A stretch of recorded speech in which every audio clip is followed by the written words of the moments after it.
Good morning, this is Brett Thompson with the Nevada Office of Emergency Management and the Field Resilience Committee. It is 10 o'clock on April 30th, and at this time, I will call to order the Field Resilience Committee. Lauren, would you call the roll?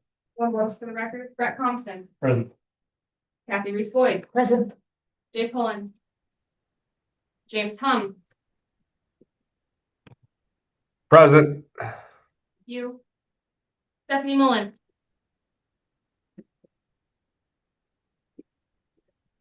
Nathan Boubet. Present.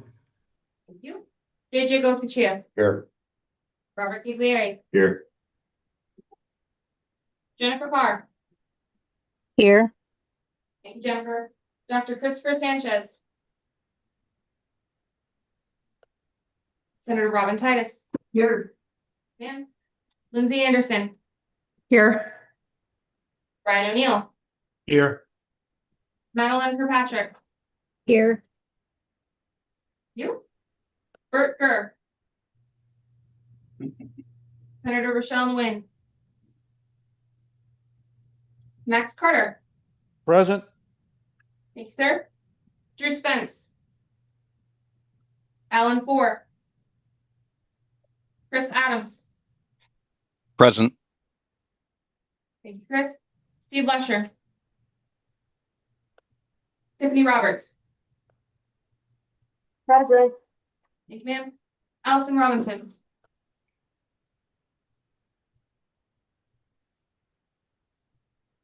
Allison, can you verbally acknowledge you're here, please? Yeah, sorry, here. That's all right. Thank you. Casey Sullivan. Good morning. Here. Good morning. Joseph Biscardi. Miranda Hoover. Paul Enos. Present. Thanks, sir. Jeffrey Glasgow. Jody Mueller. Here. Thank you. Christopher Pellegrin. Present. Sir. David Daslich. Here. Gracie Garrett. Present. Rick Perdomo.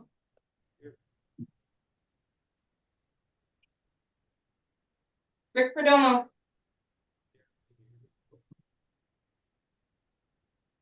Samantha Laddick. Here. Thank you. And we're going to circle back to Senator Rochelle Nguyen. Here. Thank you, ma'am. You have quorum. Thank you. Joe Biscardi, are you on? I saw you sign on. Yep, present. All right, thanks, sir. Thank you. All right. We have quorum and we will close agenda item number 1. We'll move to agenda item number 2. This will be the first period of public comment. No action may be taken upon a matter raised under this item of the agenda until the matter itself has been specifically included on the agenda as an item upon which action may be taken. Public comments will be limited to 3 minutes per person. Lauren, you would monitor that for me. Comments will not be restricted based on viewpoint. Provide testimony during this period of public comment via telephone. Please call in at the following number: 1-669-219-2599. When prompted to provide the meeting ID, please enter 202-331-8963 and then press pound. When prompted per participant ID, please press pound. When asked to provide public comment, please press *6 to unmute your phone and *6 again when your comments are complete. Be advised the YouTube stream is 60 to 90 seconds behind, and we will adjust for that. I also want to, before we move forward, let everybody know that we have added the ability for the public to provide written public comment. And when we receive that before any of these meetings, we will provide that to board members so you can review that before you arrive here. We did receive one written comment from Mr. Jeff Church, which is in your packet for your review. At this point, I will open the floor to public comment. Any public comment here in the room in Carson City? Okay, seeing none. Do we have any public comment from the Zoom platform? One more seeing none. Okay, Was trying to get in. He needs to think again. and do we have any public comment on the phone, Lauren? Seeing none. Okay. With that, we will close the first period of public comment and move to agenda item number 3. This will be an introduction of new members. This is discussion only. I'll go ahead and walk through a couple of the changes we've had. So first, I would like to welcome Commissioner Marilyn Kirkpatrick to the team. She is replacing now Director Guthrow, who was representing NACO and is now a member of the State of Nevada executive team. So welcome to the team there, Commissioner Kirkpatrick. Good to work with you again. Next, I would like to welcome to the committee Director Jimmy Hung, who has replaced former Director Matt Clinton from the Governor's Office of Energy. And last, we've added a staff support, Mr. David Daslich from the Governor's Office, who supports critical infrastructure from that office. With that, we will close agenda item number 3, move to agenda item number 4. This will be the approval of the minutes. This is a discussion item and possible action. We will review 2 sets of minutes, first from January 13th and the second from March 5th. The committee will determine whether to approve the minutes. Just be advised the minutes that you have before you are the redacted version. We did not include any of the stuff that we held out for Homeland Security purposes. And so with that, I will open the floor. Is there any discussion on the January 13th, 2026 minutes from the Fuel Resilience Committee or corrections?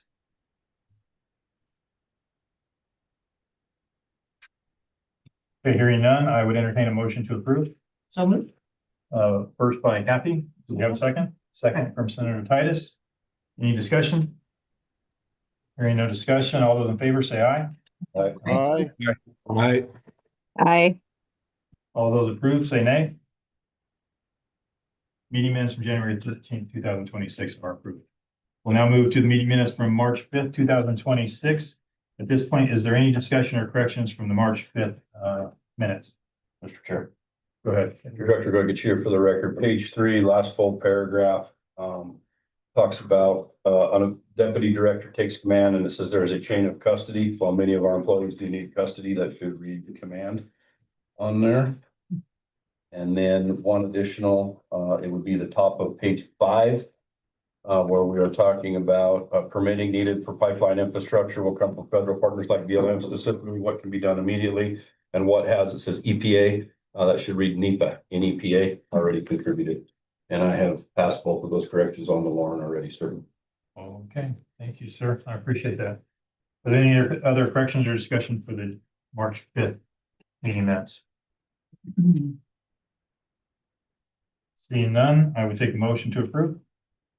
So moved. Second. Kathy with a first, Paul Enos with a second. Clarification, vote, you sorry. have to move to approve as amended. Yes, ma'am. Yes. Let me correct that. I would take a motion to move the March 5th notes as amended. As amended. I'll second that. Kathy with a second. Victor with Tia with a second, with a first and a second. All those that are in favor, signify by saying aye. Aye. Aye. Aye. Anybody that opposed, say nay. March 5th meeting minutes as amended are approved. We will move or close agenda item number 4, move to agenda item number 5. This will be a presentation on air quality. This will be discussion only, and this will be Mr. Andrew Tucker from the Nevada Division of Environmental Protection, Jody Betchel from Clark County Environment and Sustainability, and Francisco Vega from the Northern Nevada Health District.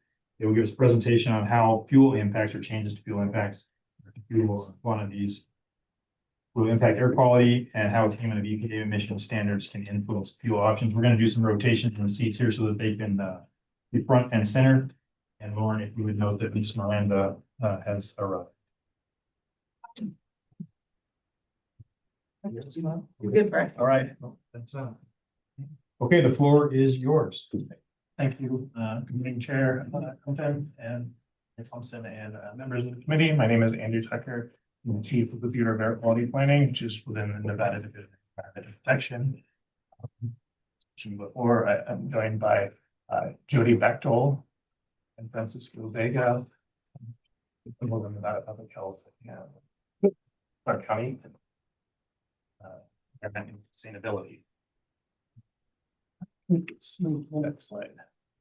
Right, the Nevada Division of Environmental Protection, Clark County Department of Environment and Sustainability, and Northern Nevada Public Health are the 3 agencies that are delegated authority for the implementation of the Federal Clean Air Act within the state of Nevada. They each have jurisdictions as shown here, with Northern Nevada Public Health jurisdiction in Washoe County, Clark County, Lincoln County, and then NDP, the rest of the state. Each agency is responsible for developing and implementing plans to manage air quality resources in a manner that is protective of human health. Next slide, please. Clean Air Act sets national standards for 7 common air pollutants to make sure that the air stays clean enough to protect sensitive groups such as young children, older adults, and people with asthma. All these pollutants, criteria pollutants. See the list of them here: carbon monoxide, lead, nitrogen dioxide, ground level ozone, and particulate matter, 2 different types, coarse and fine, and sulfur dioxide. And as a, I'm sorry, just kind of a thing to point out here is that when we talk about air quality, when we refer to ozone, we're not talking, we're talking about ozone that's at the ground level that humans may breathe. It's not a good thing to breathe. Not ozone that is in the upper atmosphere, or the ozone layer that thanking us from ultraviolet radiation. Next slide, please. So a little bit on how fuels impact air quality. A few different ways, primarily through combustion of fuels, whether it be diesel, gasoline, natural gas, etc. And this releases a variety of different air pollutants, including particulate matter, nitrogen oxide or dioxide, and other oxides of nitrogen, volatile organic compounds, sulfur dioxide, and others. Additionally, fuels can have impacts on air quality through the transport and kind of transfer between fueling trucks and stuff like that, where basically you have kind of evaporative losses of those types of fuels releasing volatile organic compounds. Those volatile organic compounds, in addition to some of the other pollutants that are formed, primarily the nitrogen oxides, can also react in the atmosphere to form ground level ozone. So those have several different pathways in which fuels can affect air quality. Next slide, please. So the Clean Air Act gives state and local air quality agencies certain authorities to regulate emissions from stationary sources of pollution, and obligates them to maintain air quality at levels that are at or below the ambient air quality standards. However, there are some limitations on these authorities, and they do not extend to all types of sources. For example, emissions from mobile sources such as cars and heavy equipment, planes, those sorts of things are regulated at the federal level, and none of that, with some limited exceptions, that authority is not delegated down to the states, local levels. And so opportunities to reduce emissions from those types of sources are fairly limited. Typically things like inspection and maintenance programs, which are like smart check programs that are aimed at making sure that the vehicles are operating in a manner that like air pollution control and everything.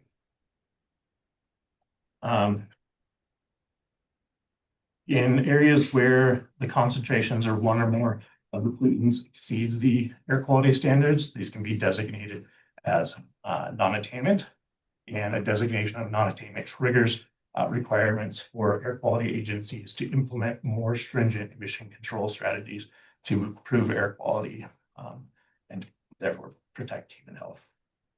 These more stringent strategies can affect businesses through increased permitting requirements and requiring expensive air pollution control devices. Andrew, are there any non-attainment areas in the state of Nevada besides Washoe and Clark County? No, there are not, and we'll get into that a little bit later. Sorry, that was Paul Enos for the record. All right, next slide. I'd like to talk a little bit about some of the specific challenges with regard to ozone. It's a little bit more of a complicated pollutant to manage. There's some kind of unique characteristics about it, and with how specifically with Nevada. So ozone concentrations are affected by a wide range of things, things ranging from anthropogenic emissions, man-made emissions, natural events such as wildfire, or mixing of that kind of high ozone from the upper atmosphere, kind of down to ground level, and then even things such as geography and kind of topography can affect ozone as well. Ozone and the compounds that can form ozone can be transported across state lines, across, even internationally, and from a broad range of sources. And so knowing exactly how emissions reductions in certain areas will affect ozone concentrations can be very challenging.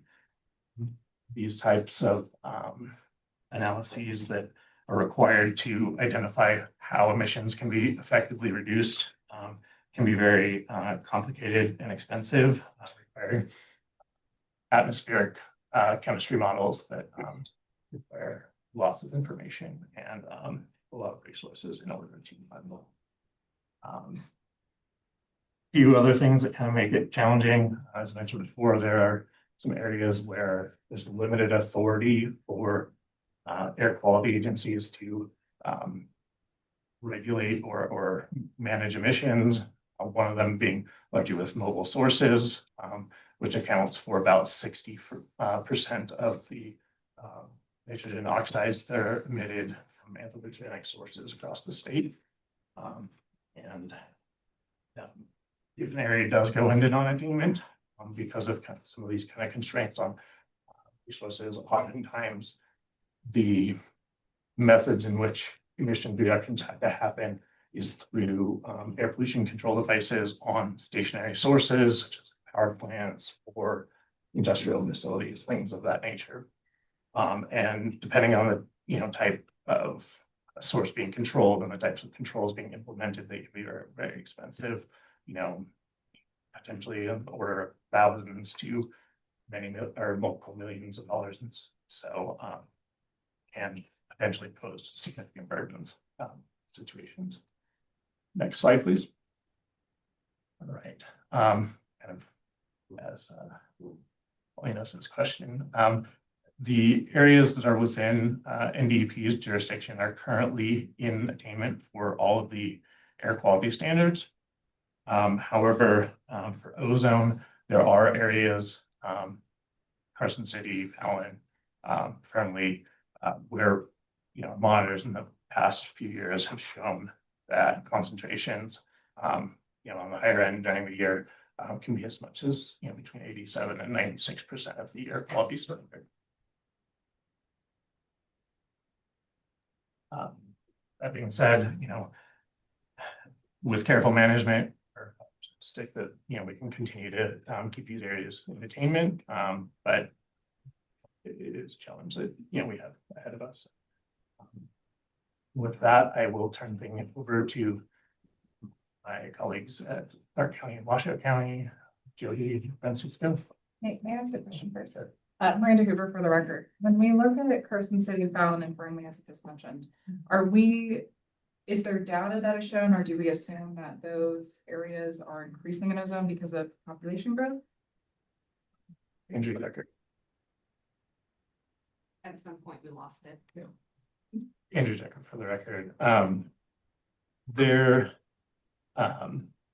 longer term trends do kind of fluctuate, and there are things that kind of had some ways into the data, like the kind of wildfires, because there are, for the purposes of attainment designations, there is ability to remove some of that data.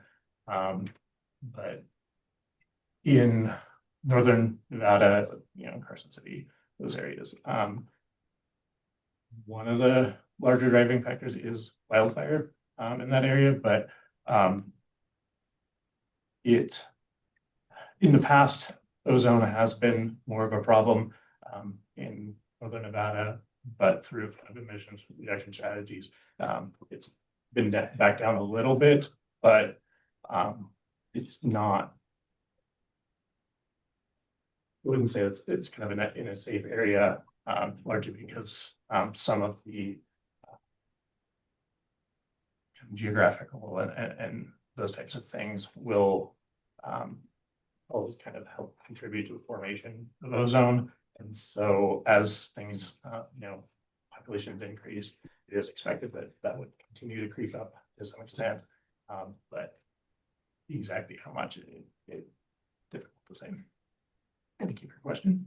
May I have a question, Chair? Yes, ma'am. Senator Titus, for the record. So along that same line of questioning, thank you for that, because I too had that same thought popped up in my head, since those are my areas, wondering where other monitoring station, you can get that to us, obviously, after this meeting, maybe share where your other monitoring stations are. Have they increased in amount, specifically are they usually in the urban areas, or say we go down Highway 50 and we get out to Eureka, has that staying stable? So if you have those kind of data to share, I think that would be helpful. Andrew Tucker for the record. Yes, the data is available for our monitors, as well as the monitors that are operated by our current Great. Clark County, Washington. Thank you. For Council Director Lauren, please add that to our list of things to collect after this is statewide air data. Any additional questions before we go to Washington County and Clark County? Washington County, Clark County.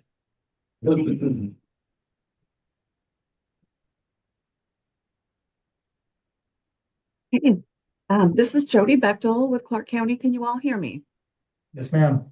All right, wonderful. So again, Jody Bechtel, I'm the Deputy Director of Clark County's Department of Environment and Sustainability. We house the Division of Air Quality. And if you could go to the next slide, please. I'm going to talk a bit about some of the issues Andrew was talking at a more granular level at the county level, and I will ask Francisco Vega to talk on the second half of this slide and the next slide. But Andrew mentioned ozone as an issue, and nowhere is ozone a bigger problem in the state of Nevada than in Clark County. We are in serious non-attainment for the 2015 ozone EPA standard. So there are different levels of non-attainment, and it's so you're in attainment or you're in marginal, moderate, serious, severe, or extreme non-attainment. Again, Clark County is in serious non-attainment for ozone. We are in maintenance for carbon monoxide, particulate matter 10, the coarse fine particles, and the 1997 ozone standard. And what that means is at some point in the past, we were in non-attainment, but through programs we've implemented, we were able to get our emissions down and back into attainment. And again, I will go into a little more detail about what this means, but at this point, I'll turn it over to Francisco to talk about Northern Nevada Public Health and Washoe County on this slide and the next slide.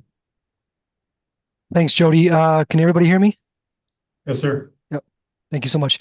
Francisco Vega, Director of the Northern Nevada Public Health Air Quality Management Division. Thank you for this opportunity to present to the committee. As was just explained, Northern Nevada Public Health, Washoe County is in maintenance for CO and particulate matter. And as was explained, what that means is that at some point in the past, we were non-attainment for these pollutants, but through the implementation of air control programs such as wood burning device programs and things like that, we have been able to demonstrate and attain the standards. Next slide, please.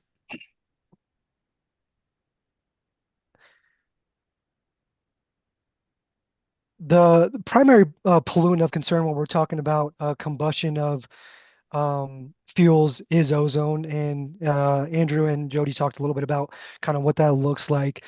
Here's some of the data specifically for Washoe County, and you can see the red line there at 0.070 is the standard for ozone, and similarly to some of the areas within NDEP's jurisdiction, we are right at the standard and in some cases even have exceeded it. And I know the question regarding wildfires was brought up, which is an excellent question and absolutely does impact ozone pollution.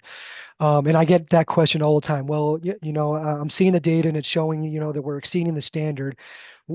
What is the contribution from wildfire? And again, it absolutely does impact ozone pollution. The example I like to give, though, is in calendar year 2019, it was a pretty clean year from a wildfire perspective where we weren't negatively impacted by some of these larger fires that we had in 2020, 21, and 2022. And what you see though is although we did not have some of those larger fires, we are still right there at the 0.070 standard.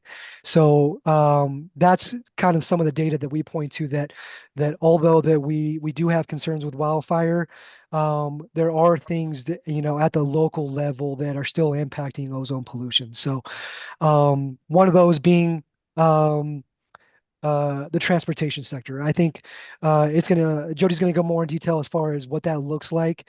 But for Washoe County, similarly in Clark County, the biggest contributor to ozone pollution is the combustion of fuels. And so wanted to kind of give an update of what that looks like for Washoe County and provide some data. And with that, I'll turn it back over to Jody. Thank you.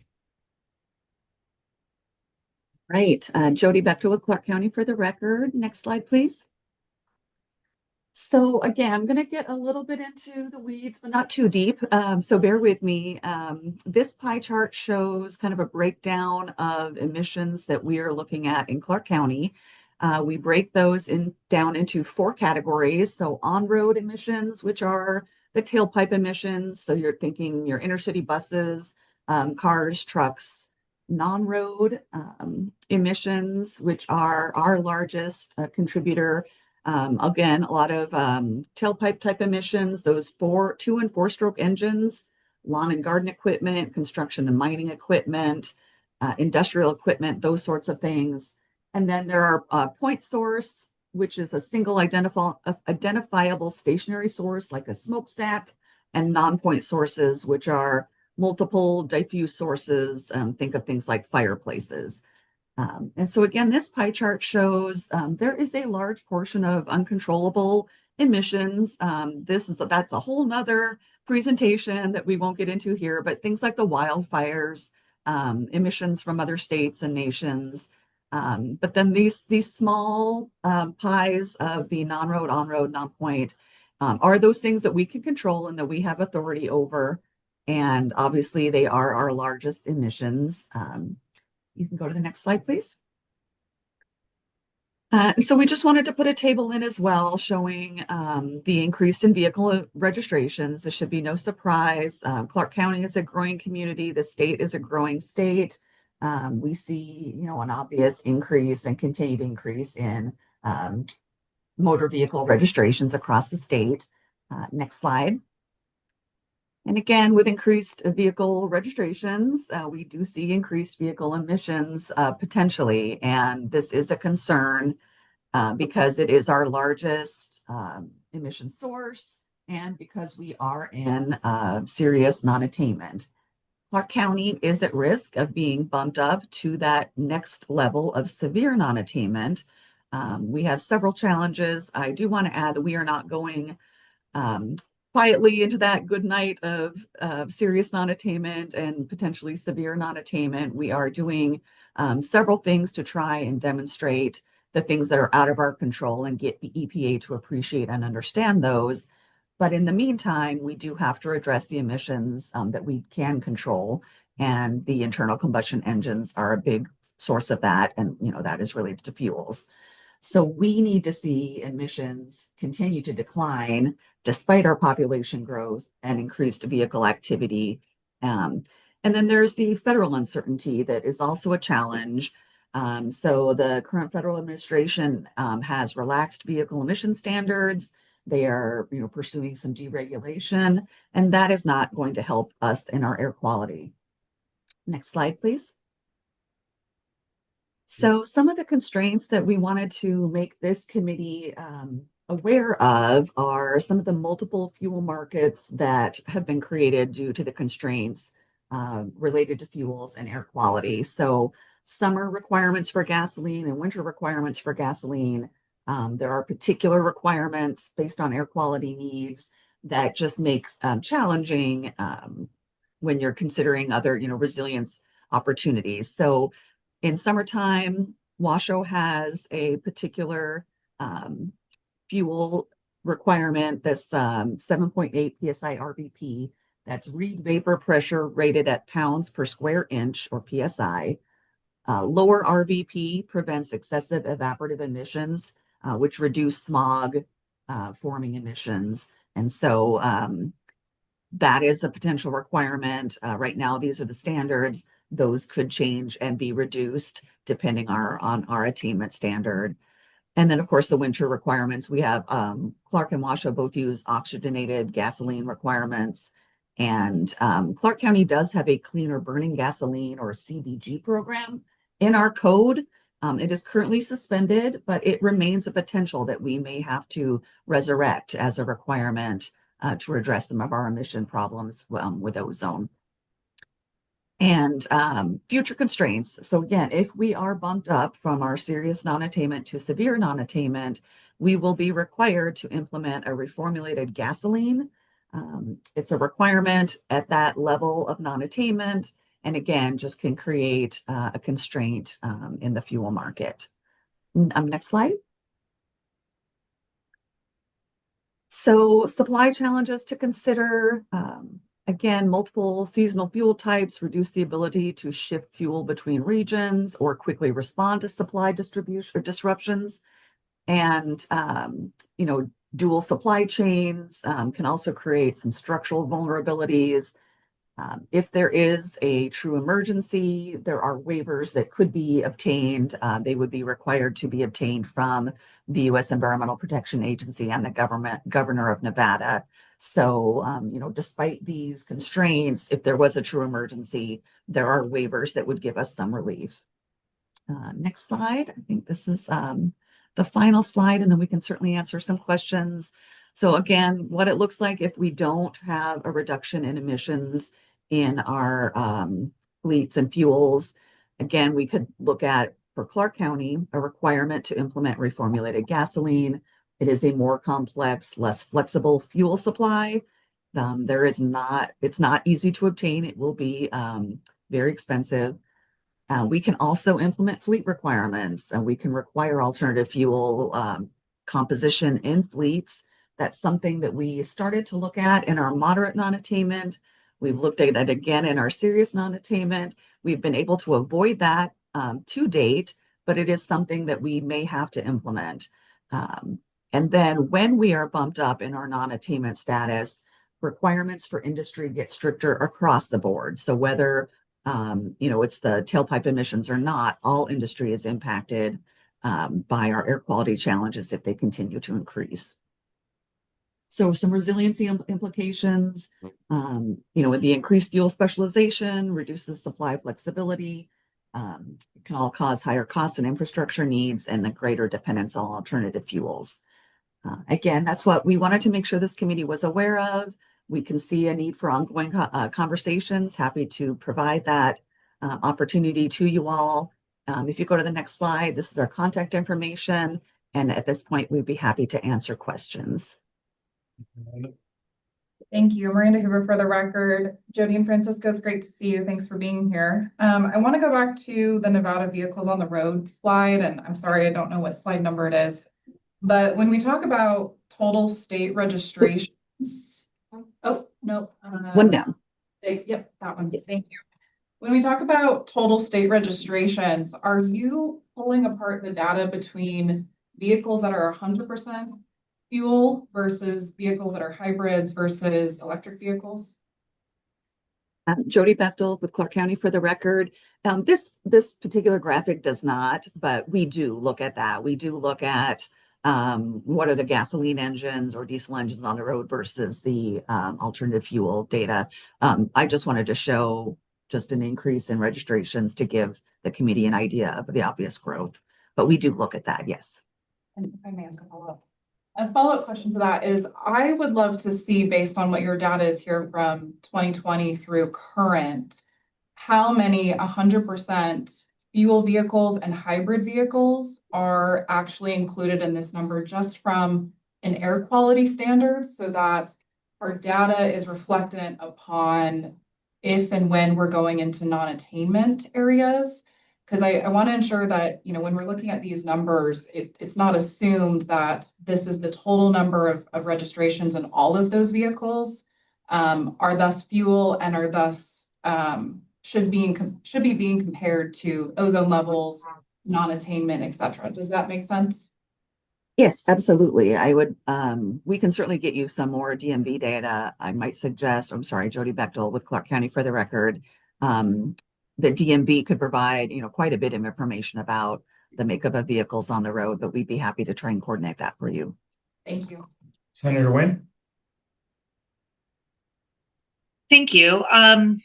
This is Rochelle. I'm curious on, do you currently quantify the impact of internal combustion engine associated with like our tourism? I know we're looking at like registered vehicles in here, but that potentially could double the actual number of vehicles that are contributing to these numbers.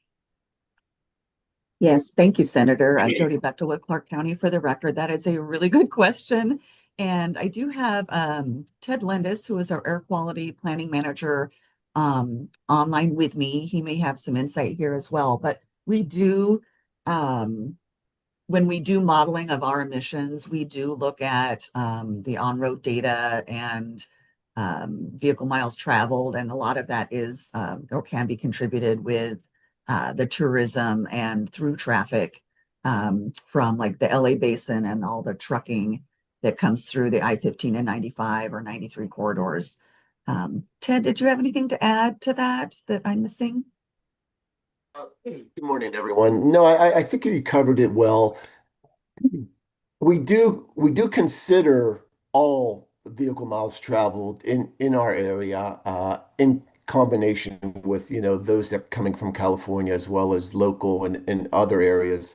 It is possible to distinguish exactly how much is coming in over the border, but generally, for our purposes, our main focus is on what the total VMT is, the vehicle miles traveled, irrespective of whether they're coming in from outside areas. But I do believe that we could extract that information if that's what's being asked for. May I follow up with a question here?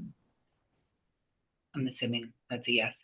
I guess my question is if you are not able to get those vehicle miles traveled from non-Nevada registered vehicles, how do you obtain that kind of information? That's a great question. I know some of the answer. We use models that are prepared by at the federal level, and to include a model called MOVES. And within those models, they have data that somehow is developed, for each region to include, again, both local travel and anything that comes from other areas. So it's built into the model is the short answer. And, I could maybe give you some more specifics on that if need be, but we rely heavily on, the data that's built into these models. Okay, I was just curious. I know that I know we have like a unique situation when it comes to the sheer number of tourism that comes into our state that maybe isn't represented by the actual population of our state as it stands. So I was just curious. And to what extent do other states, I mean, I'm assuming all states face similar challenges on achieving and not running into this non-attainment framework when a majority of those ozone determinations are non-controllable emission sources. So does this like distinction as we're, unfortunately moving towards a potential non-attainment like status. Does that take in, I mean, I'm assuming everyone has to deal with that too. So we're not just standing alone in this like environment. Yeah, yes. That's. Oh, Go sorry, ahead, Doug. Yeah, so Jody Bechtel with Clark County for the record. Yes, the entire southwestern United States particularly, but across the nation, air agencies are very challenged with ozone. The southwestern United States particularly has very high background levels of ozone.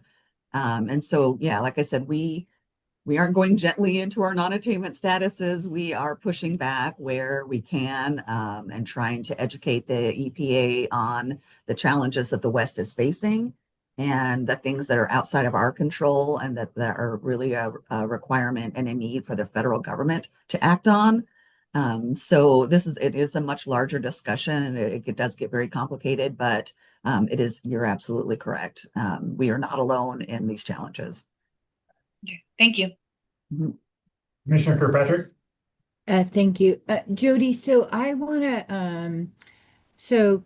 just want to make sure that I'm remembering this correctly. So we're in an EPA region or zone, type of situation. And so like, for instance, when we were tagged with the serious and we tried to submit for the, exceptional, situation, we did not get approval for that, right? So they didn't really care about whether they're tourist wildfires or all that. They pretty much said, too bad, you're just not in the right thing.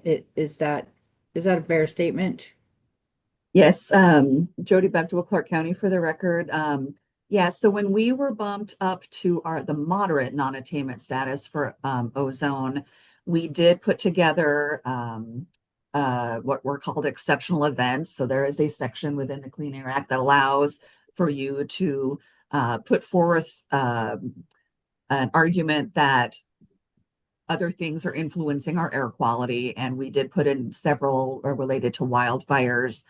Again, this gets really complicated. EPA did decline to approve the exceptional event packages that we put together.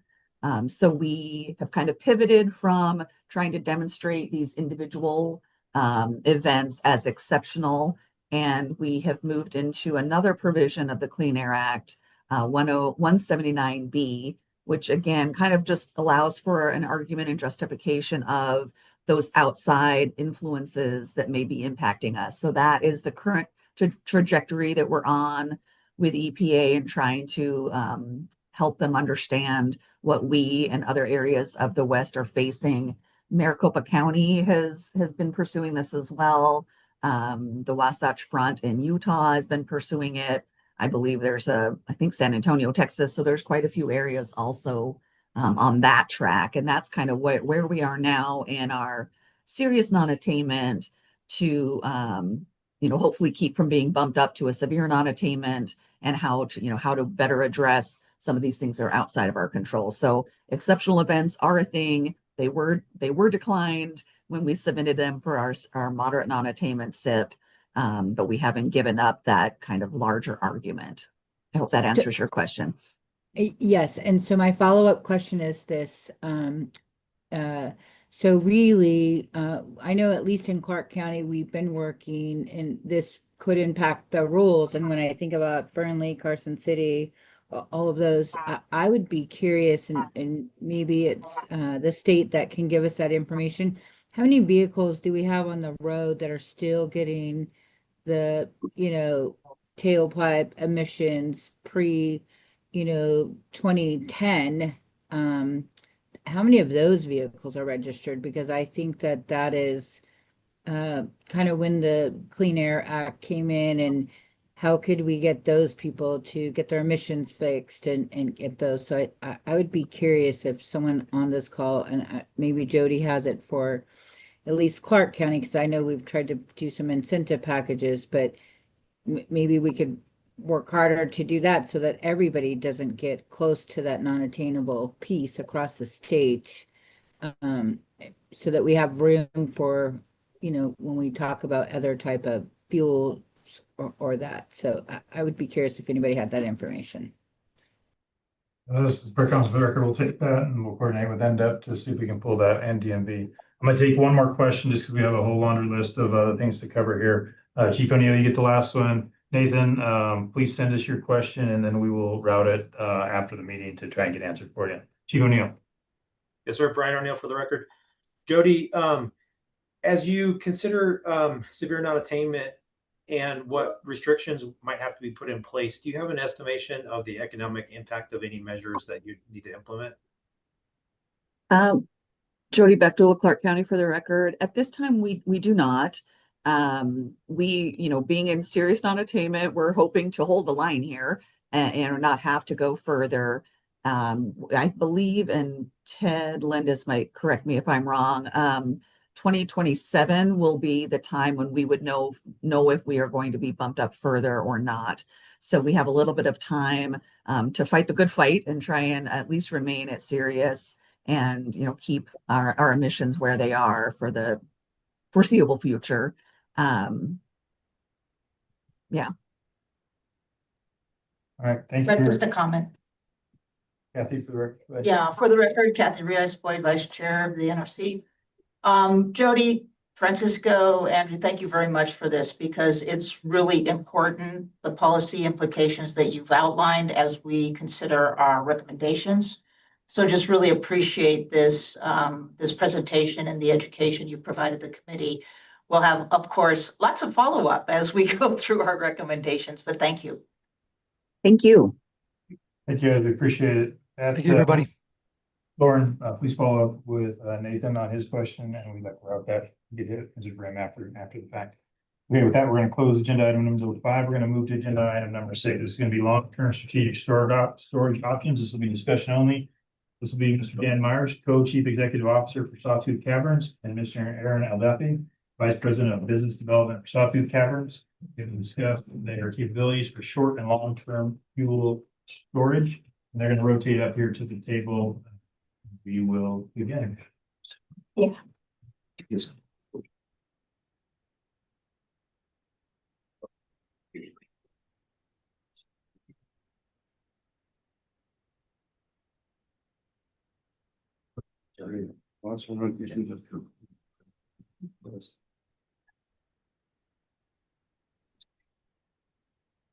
Floor is yours, sir. All right, good morning. Thank you for the invitation. My name's Dan Myers, co-CEO of Sawtooth Caverns. Again, Aaron Aldafi is here with me. We're going to tag team this presentation. It normally takes about an hour. We're going to give you a Reader's Digest version in about 20 minutes, hopefully.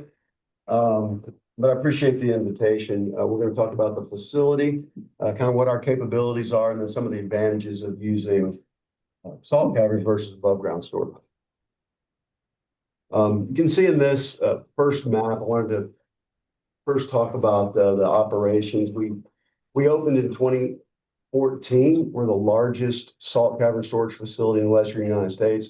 It's really a very unique facility. Salt cavern storage is pretty common on the Gulf Coast and common in Europe, but very rare in the Western U.S. And see where we're located here, that Sawtooth Caverns logo there is approximately where we are, about 130 miles southwest of Salt Lake. So it's about a 4.5 hour drive to Las Vegas and about 7.5 hours over to this area, Reno or Carson City.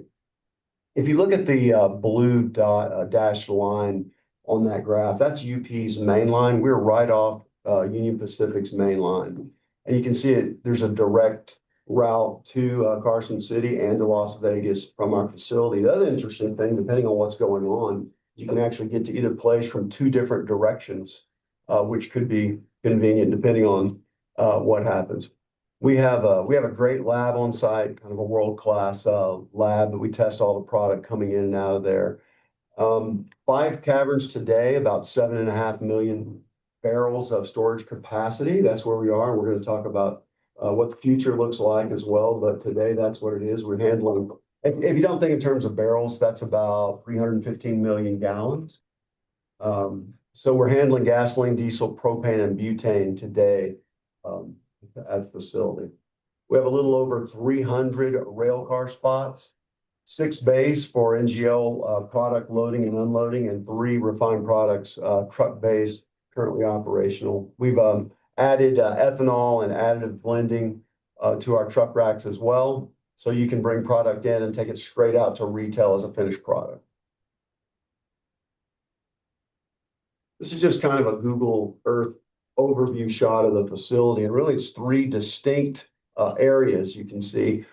One we call the terminal facility, is kind of the top right. That's and it also says loop track. It's not a loop track today. It's kind of more like a J track, but it could be a rail loop in the future, and we think it probably will be. The terminal there includes all of the rail and truck loading and offloading, the office buildings, maintenance shop, all that is at that terminal facility in the top right. If you look in the bottom portion, you see those brine ponds. Those are massive brine ponds, actually. They hold just under, if they were full, they would hold just under about 4 billion gallons of brine. And then the cavern facility is about 3 miles away, and we pipe everything to that area and then back to the terminal facility and to the brine ponds from the cavern area. And when you're looking at it overhead, if you didn't know what you were looking for, you would have a hard time even identifying where the caverns are located. But it is a good distance away. Just want to kind of point that out. This is what the caverns look like. These are sonar images of it. And this is what the salt field or the salt dome looks like. And these are our caverns that are under that salt room. So how we develop these caverns is we drill down about 4,000 feet or so below the surface of the earth into this salt dome. After we drill, we inject fresh water into the salt, and the salt dissolves into the water, becoming brine. That brine becomes fully saturated. Does it absorb any more salt? We take the brine out, put it in those brine ponds, and repeat that until the cavern grows to the size and shape that we're looking for. So that's how we develop the caverns. And also want to point out, they're all full of liquid. So when we complete one of these, it's 100% full of brine. There's no airspace whatsoever in these caverns.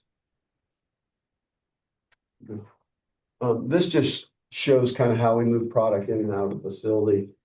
We'll start at the left, this rail car trucks, and let's just say we have a rail cars of gasoline that we want to move into the facility. This is how it works. We take the rail cars and we offload them into these staging tanks. So multiple rail cars, multiple trucks at one time are all being offloaded into these staging tanks. The staging tanks then pump that 3 miles away into the caverns that are, again, full of brine. So what happens, we have to pump the brine out. The gasoline is injected into the top of the cavern. This brine is very dense, so the gasoline floats right on top of it. And then we're pumping through a long tube to the bottom. We're pumping that brine out of the cavern back into that brine pond at the same time. If you want to get the product back out, you reverse the process. The brine goes into the cavern, and the product comes back out and is loaded into the rail cars and the trucks. Because of time, we're not really going to talk a lot about, I'm not going to present a lot about product quality today, but one thing a question I always get is there salt in the gasoline, And it's a good question, but salt is actually an ionic compound, and it chemically cannot dissolve into a cold product. So water is a polar molecule. Refined products, they're non-polar. So we test the product. This process, by the way, has been going on for more than 50 years in Europe. It's common in the Gulf Coast, and we have absolutely no product quality issues at all. Next, I think this is kind of important because it just shows some of the advantages of using these salt caverns versus an above ground surface tank. And the first one, especially when you're talking about gasoline, is that there's little product degradation of the gasoline. If you're storing gasoline in an above ground tank, because it's exposed to oxygen, that gasoline will deteriorate over time. If you've ever had a motorcycle or a lawnmower or something that's set up that hasn't been run for a long time, and the gasoline changes and it no longer works in your engine. So you have to rotate that product several times a year. They call it turning the tanks. They have to take the old gasoline out, has to go to retail, and you bring new product in. You don't have to do that nearly as much in our caverns because there's no oxygen. So the product can last for many years. There have been studies in France and Germany where they've stored product for 7 to 9 years. And there was minimal product degradation after that long of a period of time, but it went straight to retail. It wasn't even so much degradation that they had to move it back to refining. So we wouldn't necessarily recommend keeping it in there for 9 years, but you definitely have a much longer life. Another advantage is it's much lower to construct for our caverns. It's a lower cost to construct for large quantities. For small quantities, lower volumes, you'd want to put that in probably an above ground tank because the drilling is so expensive. But once you get it drilled, if you're looking at 500,000 barrels or more, it's much less expensive than doing the above ground steel tanks. If you're talking about if you need 100,000 barrels, 50,000 barrels, you're better off building that tank above ground. It's also lower cost to operate because, as we mentioned, you don't have to do these tank turns all the time. You don't have to move product in and out, so that lowers your cost of operating the facility. Always mention that environmentally sensitive because these caverns are airtight. They're all held under pressure. Average, it changes a little bit, but average is about 1,000 PSI per product. Propane is actually held in the liquid state in these caverns. So there are no emissions. And I whistle above ground tanks actually do a pretty good job. They've got this floating tank seal that keeps the emissions down in the tanks above ground. But there are some fugitives that do escape the tank seal. And you also have fugitives when you're moving the product in and out. We're doing that less. So always point out that it's a environmentally sensitive way of storing as well. And then finally, it's just a safe and secure way to store your product. We are off any earthquake fault line. We're not on the Wasatch Front. It's difficult, like from a terrorism or something standpoint. Again, if you don't know what you're looking at, it's even difficult to find these. We don't really have problems due to weather or anything like that. So it's very safe and secure. And with that, I'm going to hand it off to Aaron here. Yeah, so Aaron Aldape, for the record. So Dan did a great job sharing, like, hey, this is our asset, this is where it locates, this is all the pieces of it. We'll talk about, well, what do we actually do with it? So for our customers, we work with refiners, we work with marketers, like the different gas station companies. We work with companies that move product from one region to another, maybe buying supply in the Gulf Coast and bring it our way. So we work with a wide variety of people, yes, in the Rocky Mountain region, but also across the country. So what are we doing for our customers? So a lot of it looks like, of course, Dan spoke to the product storage. The caverns are meant for big amounts of product storage. So that's what we do. If there's a seasonal situation where we're bringing in propanes, butanes, or gasoline, and you want to store for 6 months, what a lot of our customers want to do, that's what we're doing. It's brought in, we pump it down, through a 3-mile pipe, it goes and it's stored. And then when it comes time for it to go to the market, the customers, we have it pulled out. So that's the big, number one thing that we focus on is large scale storage. But our asset can do a lot more. So transloading, so in that top right box of the overview that Dan showed earlier in the terminal, there's transloading, which just means rail cars can come in and then we can go directly from a rail car to our truck rack. So maybe product that's coming from, I'll pick on the Gulf Coast, is going to come to our facility and you can bring it out to the truck rack, the same as it goes from the cavern, that same truck rack. So rail car to truck, then to the market. So that's one way that we're also, and it can go the opposite way as well for whatever reason. If somebody wanted to load rail cars, we can do that. So if you think about caverns, truck rack, and rail as 3 specific nodes in our facility, you can move product any way you want and blend it to whatever the spec is needed. Rail car storage, oftentimes, customers say, we know we want to bring rail cars and hold them at your facility. We don't know where we're going to end up sending them. We might take them to Reno. We might take them to Las Vegas. We might send them back to the Gulf Coast, to the Midwest. We're not sure, but we just would like to have product here for a short period of time to store it, and we'll figure out where to go. We do that. Supplier marketer relationships is one. I didn't really think I'd become the matchmaker, but this helps a lot because oftentimes a marketer, says, hey, I'm a little short on product. Who do you know that can get product to your facility quickly? Ability financially for holding a large amount of volume in storage for multiple months. That's working capital that hits the liabilities of our company, the customer's finances. And so some don't want to do this. If we can't, we're not built, if we're a small company, we're not built to hold a large amount of product on our working capital books for a long period of time. So, okay, we can help you because, again, playing matchmaker, if you talk to this person, they can help you with that hurdle. So that's often a thing we get involved in as well is customers who don't want to put that on their books for a long time, helping them to find somebody who can handle that financial risk for them. They didn't mention this, but this big piece of us is we don't take a position on the product, meaning the product that we store is all our customers' product. None of it is Sawtooth product. We're not buying it and selling it. So we are here really just providing the terminaling and storage services, which for us helps us to, again, focus on the needs of our customers. Some of this we spoke to already. I just want to talk about the growth potential versus what we have today. So yes, we have 5 caverns. Yes, it's 7.5 million barrels. But each of those, Dan spoke about how we produce those. They each can be grown. They're permitted for 2 million barrels each. So we can grow to 10 million barrels total with the caverns we have today. We've got permits for 5 additional caverns, which would create 10 million more barrels.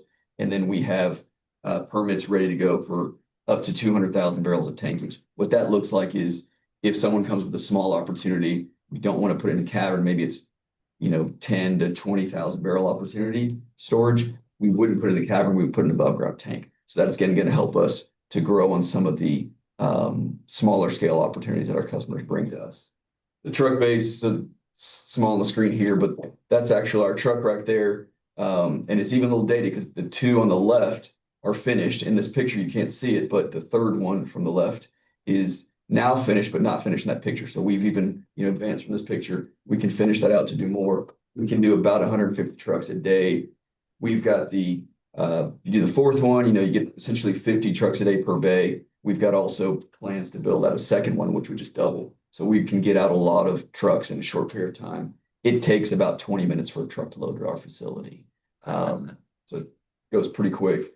Butane blending, we have butane on site through our NGL business. We're looking at adding the capability for butane blending at the truck rack as well. The thing that's important, why do you care about butane blending? We go back to the last presentation you saw in, let me say it right, Washoe County. Washoe County, 7.8 RVP. The others are 9.0 RVP. You can actually add butane. And so what we're storing oftentimes is, let's say, the 7.8. You could add butane to blend it up to a 9-pound RVP and then ship it to some of the regions that don't need that 7.8. That's great because it helps customers to multiply the amount of volume they have versus it being only gasoline. You have gasoline plus butane, and it helps the supply that's been stored go longer. So more impact is supply. And also just want to point out, you can actually blend that up as it's being loaded into the rail car or the truck. So you can store the 7.8 when you don't know where it's going and just the volumes that are going to that 9-pound market. That's right. So all blending will be done at the truck rack. That's right. Rail, you saw a little bit. We've got, potentially to add another 100 rail car spots to do the full loop track instead of just a J. Why does that matter? Yes, it's storage, but also if you could do a unit train, which is called 100 rail cars, that often helps customers reduce their rail costs by 30 to 40%. So by doing that on our site could help them bring volume at a lower rate. We sit roughly 4 miles away from UNEV, which is the pipeline that runs from Salt Lake City into Las Vegas. We have all the permits and right of way needed for that connection. So we sit very close to that pipeline. Next slide. Of course, not everything's rosy. I'd like to say everything is, but it's not. We do have a couple of challenges, but also things we're doing to address those challenges. So 5 caverns, that's 5 unique products. You cannot segregate within the caverns for different products. So one cavern has to be dedicated to one specification. So it's commingled. You can have different customers in there, but they all have to put the same specification, the same as an above ground tank. So all that means for us is each year, Dan and myself and the rest of the leadership team, we look at the different opportunities, say, what's the best way for us to utilize our caverns? It's propane, butane, gasoline, diesel, so on. So you get 5. If somebody comes with a 6, we have to say, does it beat one of your 5? No. Or we look at, this is why we're looking at above ground tankage, to go after more products, to be more flexible to this region, not just what we're doing now, but to continuing to grow. The other is, we just talked about the value giveaway on, you're storing a higher value product at 7.8 RVP. What the butane blending we talked about allows you to, address that. So that's one challenge is customers say, well, I'm storing a product that actually is a higher quality, harder to make than where I might sell it. That's why the butane blending could matter. There is hesitancy on new customers or even potential customers on product quality. I can attest to this. I was a customer of Sawtooth's multiple years ago before I joined the team. I had a lot of stupid questions about salt and other things, what happens. And it's quite interesting how many questions people ask about the quality. And with the track record we have of having no issues with the lab continuing to add new pieces of testing, we're going after that because that is a big concern people have, and they should. You're storing it underground salt cavern. It's different in this part of the country. It's not different in the world, but we're doing our best to say, here's the quality from the product that was stored, in October, and we're pulling out in May. Here's how it compares. It's identical. So we're showing real data. We're showing our lab. So this is one with new customers come in with a lot of concerns, and we're constantly doing our best to make sure they feel, confident in storing with us. Transportation costs are high, of course. This is an important one. We're railing, we're trucking. Those are expensive ways to get product versus pipelines, and those have just been addressed today. So we're constantly working with railroad, pipeline, trucking companies to help our customers to make sure they can get product to us and out of us, in the most economic way. And then lastly is right now we've had almost exclusively in the refined products of gasoline, diesel, all the product that's left our facility has gone out via truck. Well, with some of the more ratable, consistent business that's going to be, coming to, let's just pick on Reno and Sparks area, we're talking about, well, what can we be doing to make sure that we can load rail cars, the specs you need? Because if you're going to do it frequently, rail might be a better route versus running trucks on a daily basis. So we're working with local terminals in this state and other states to make sure that what we can do at our facility matches up with what they can do. If we can offload a product, make sure that, or we can load a rail car, make sure that they can offload that rail car at their terminal. So we're making sure that we have the right relationships with other terminals in the region as well. That's a lot. I just thank y'all for having us. It's great to be here in person, and hopefully any questions. Kathy Reyes-Boyd, for the record. Thank you, Dan and Eric. I had the privilege of visiting your site several years ago, and super impressive. So having you here in person is really nice. So thank you for coming. On the one slide, you had increase in the 5 caverns from 7.5 million barrels to 10. Right. And then you have a potential for 5 new. So does that mean the potential is in total 20? Yes. 20, okay. I just want to make sure I understood that. That's right. Okay, cool. Thank you. Senator Titus. Thank you, Senator Titus, for the record. And again, thank you. It's nice to see you guys again, and the conversation's pretty impressive. How long would it take to expand to those additional storage capabilities? The drilling new caverns, you mean? Correct. Probably. It'll take about 12 to 18 months to put in a new cavern. It's 2 questions regarding one of your slides. The facility overview. You lease this land from the state of Utah. How long is that lease? Any jeopardy of them withdrawing the lease for whatever reason? It's renewable. I mean, and I can't tell you the exact terms, but we've got successive 20-year leases in place, so we can lease it for many more years. And last question is the rail loop that you're hoping to expand, would that be based on the willingness of the rail is to expand it at their expense?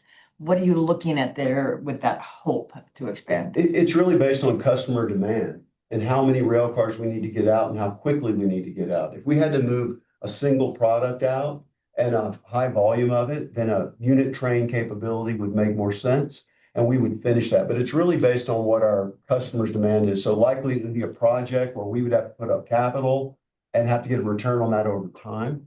But we would complete that loop track if it was a requirement of our customers. Today, it just hasn't been a requirement.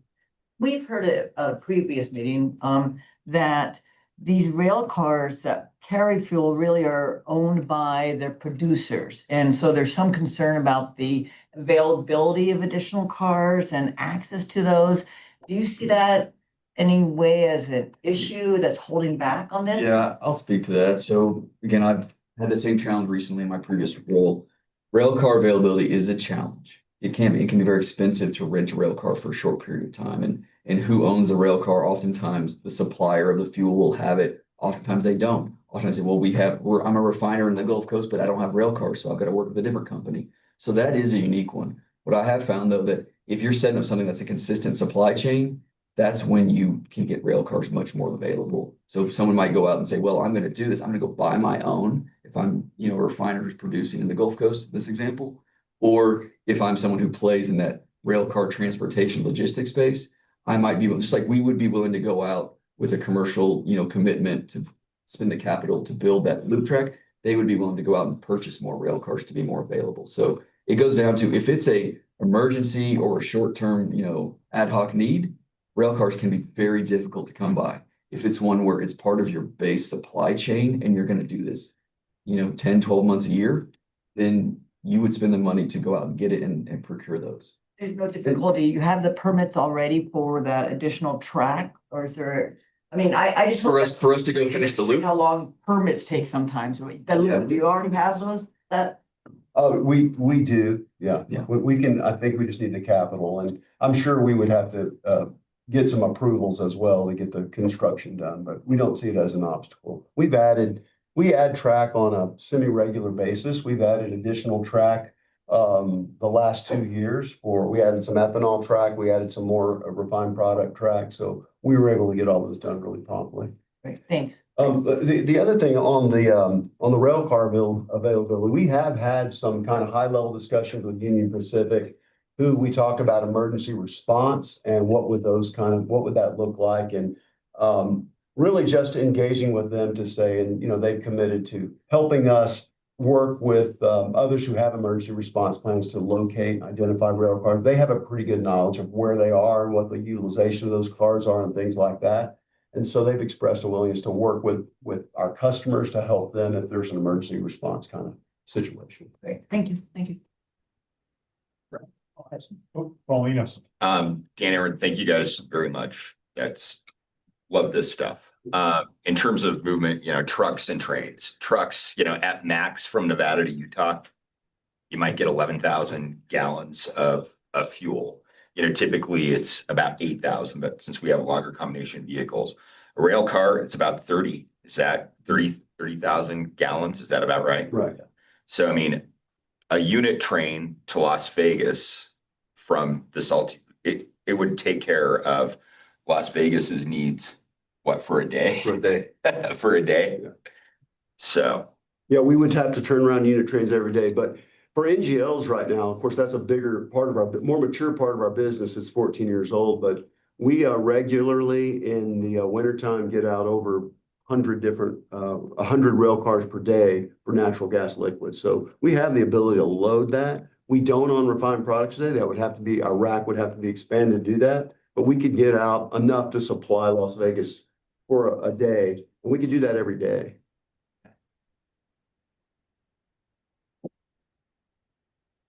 Brett, question. Director, you guys said you're within 4 miles of UNEV. Is that across BLM ground? What's that look like permitting wise if that was an option? Most of it has actually been I think it's mostly Sitla at this point, but we do have all the right of way. You do all in place today. Any additional questions? Okay, so thank you, gentlemen. We really sincerely appreciate it. Thank you very much for having us.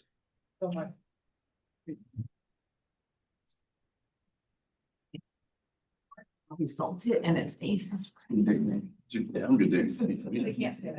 The whole Nevada thing. All right, with that, we're going to close agenda item number 6, move to agenda item number 7. This is going to be state energy security plan discussion only. Director Jimmy Hum, Governor's Office of Energy, is going to present the state energy security plan overview to the committee. Director Hum, floor is yours. Thank you, Chair, members of the committee. Good to be here today. A lot of familiar faces. New role for me, but super excited to be here. So thank you, Chair. Today, I'll be giving an overview of Nevada's state energy security plan. I'll walk through what energy security means, why the plan exists, and how Nevada responds to energy emergencies. Also explain how the plan is structured and how it's updated over time. Next slide, please. What is energy security? It's a reliable and continuous energy supply that offers affordable and stable energy prices, ability to withstand and recover from disruptions, and also it's critical for public safety, economic stability, and infrastructure. And then ultimately it means if energy systems fail, it can quickly become a public safety issue but then we will need to respond to that. Purpose and philosophy. The main purpose of this plan is to guide how Nevada responds to energy shortages. And a shortage doesn't just mean running out of energy. It can also mean sudden price spikes or supply disruptions. These events can be caused by natural disasters like wildfires or earthquakes, or human-related events like cyber attacks. Plan is designed to be flexible, so it can handle many different types of emergencies. And based on federal law, it was amended by the Bipartisan Infrastructure Law of 2021. So it requires states to develop and submit state energy security plans to the DOE to receive specific formula funding. And then also, please note, these plans must address all energy sources and providers, featuring an energy risk assessment, mitigation strategies, and a comprehensive state energy profile. Plan structure and overview. It's organized into 7 different sections and appendices. Covers emergency response structure, operations and procedures, energy system baseline, risks and mitigation. It's designed for both planning and real-time responses. It separates those planning operations and technical information. And also this structure helps ensure the plan is both easy to follow and useful during real-time emergencies. Nevada's energy profile. This section looks at Nevada's energy system under normal conditions. It includes data on supply, demand, and infrastructure. And the reason why this baseline is important, because then it helps the state recognize when something was wrong, helps us adapt, helps us manage it, and lets us know that there's a problem. Also, it helps us support long-term planning and investment decisions, similar to like we just discussed with Sawtooth. Key threats and risks, it's what you would imagine: natural hazards, wildfires, earthquakes, floods. Also have to be wary of human-caused threats like cyber attacks, terrorism, civil unrest, infrastructure failures and supply disruptions, cybersecurity risks to the power grid. Nevada faces a variety of the risks to our energy systems. Again, a lot of those were just mentioned. But cybersecurity, as we must note, and I've talked to Director Compson before, is especially important as the grid becomes more advanced and interconnected. Emergency response framework. This part of the plan explains how agencies work together during an emergency, clearly defines roles and responsibilities so there's no confusion. Framework is based on the national systems like NIMS, which ensure consistency with federal response effort. It also provides legal authority needed to take action. Energy emergency phases. Plan uses different response phases depending on how severe the situation is. In early situations, obviously, the focus is on monitoring and information sharing. As the situation worsens, more actions are oftentimes and can be taken, like conservation programs or economic assistance. This phased approach prevents overreacting while still allowing quick escalation if needed. Again, all these emergency response phases, the response depends on the severity level. We can't plan for everything, but again, we try to build out as many contingencies as we possibly can, given current structure and what's been looked at before.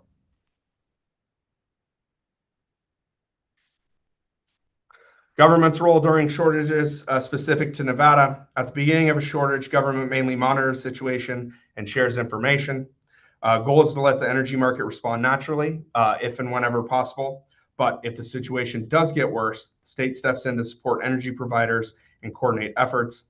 In severe cases, government may implement conservation measures, or other interventions. It's all about maintaining stability, maintaining abilities to monitor and share this information, to clearly coordinate with other agencies that have specific responsibilities, and how that interconnection with those other agencies works. Operations during an emergency. Governor's Office of Energies plays the central role in managing operations, coordinating with other agencies and analyzing the situation. Again, two that I just mentioned, Department of Ag, and then Office of Emergency Management with Directors Compton and Goycochea. Also communicate with the public as necessary and help implement conservation strategies if it comes to that. And also, if needed, can support economic relief efforts related to energy disruptions, which, as we know, can be quite important, especially if a shortage were to appear. So it's really stabilization efforts, communication efforts, and coordination efforts. Which brings me to the next slide. Again, central role of the Governor's Office of Energy provides accurate and timely information, coordinates with OEM and utility partners, increased communication during major events. Communication is one of, if not the most important part of the plan. Governor's Office of Energy, again, acts as the main source of accurate information, a facilitator among agencies, as well as with the Governor's Office, coordinate with those emergency management agencies, utilities, as I mentioned, and other partners. As situations can oftentimes become more serious, communication efforts increase to keep everyone informed. Prevention and mitigation identifies risks and vulnerabilities, focuses on grid reliability, energy resilience, includes long-term planning, partner collaboration, and that just extends to the agency in general, not even specific to the State Energy Security Plan. So this plan itself really focuses on reducing risks before emergencies happen, includes identifying vulnerabilities and strengthening infrastructure, also emphasizes long-term planning and working with partners, and the goal is to improve resiliency so future disruptions have less impacts. Plan update and refinement, I believe, as Chair Compson mentioned, relatively new in this role, stayed for a long time, so worked with many of you, but the plan itself is non-static. It is regularly reviewed and updated, and that is one of my goals. Been here a month, but it is front of mind. Again, one of my first meetings was with Director Compson in my new role to discuss not only this plan, but energy security for the state. Looking ahead, again, Nevada's looking to refine this plan in many ways. Once get some people in place at the agency, we're going to start working diligently on this, really to go through this with a fine-tooth comb, really look at absolutely everything, potential consolidations, direct communications, again, with the two agencies I mentioned, as well as with other agencies as necessary, and updates constantly. As this is a living document, updates are needed to stay in line with new risks, new technologies, any policies that come out from the governor's office or the legislature, just to make sure there's consistency and that it is reviewed on an annual basis. At a minimum, contact list is updated annually, while the full plan is revised as needed. Overall, these refinements help ensure the plan stays effective and relevant as the energy landscape continues to change. Thank you, everyone. That's what I got. Thanks, Director Hum. This is Brett Compson for the record. Just want to re-emphasize what you just talked about. So between the Director of Ag, Director Hum at GOE, and Office of Emergency Management, three of us have talked extensively about this. Right now, we have a little bit of some siloed plans, and our intent over the next 12 months is, while the FRC is working concurrently, we and state government are going to line all three of the following items: the Governor's Office of Energy's Security Plan, the Department of Agriculture Fuel Disruption Plan, and the Fuel and Energy Disruption Annex to the State Emergency Operation Plan. All three of those will be the exact same document, displaced in different places, so that we are doing the exact same thing across state government and reducing anything that's not aligned. So that is happening in the background as we speak, as we work through the FRC. And so when we make recommendations to update that, hopefully we're well down the road. So with that, I'll open it up to comments or questions.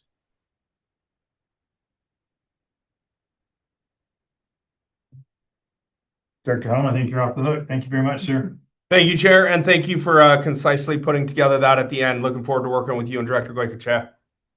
Thanks, sir. All right, with that, we'll close agenda item number 7. We'll move to agenda item number 8. This will be the Presidential Energy Emergency Declaration discussion only. This will be Samantha Swing, sometimes referred to as Sammy. She's from Cassidy and Associates. She's going to provide a wealth of information. She's going to provide the committee with information and an overview on the Presidential Executive Order 14156, which was a declaration of national energy emergency back in January of 2025. To also provide an update on the presidential memoranda that were released earlier this month related to Section 303 of the Defense Production Act of 1950 and its relations to domestic petroleum production, refining, and logistics capability. The committee may discuss opportunities associated with the declaration and associated waivers related to increasing fuel resiliency in Nevada. Sammy, the floor is yours, and we sincerely appreciate you doing this for us. Of course. Thank you, Chairman, and thank you, members of the committee. As the chairman said, I'm Samantha Swing, Senior Vice President at Cassidy and Associates. I feel the need to preface this a little bit with the fact that I have colleagues who are far more experienced in defense policy, and I'd be happy to invite them to participate in future discussions if that is of interest. But for today's meeting, I'll provide just a kind of general top line overview of the Defense Production Act, specifically around Section 303 and the president's recent determinations with regard to fuel infrastructure.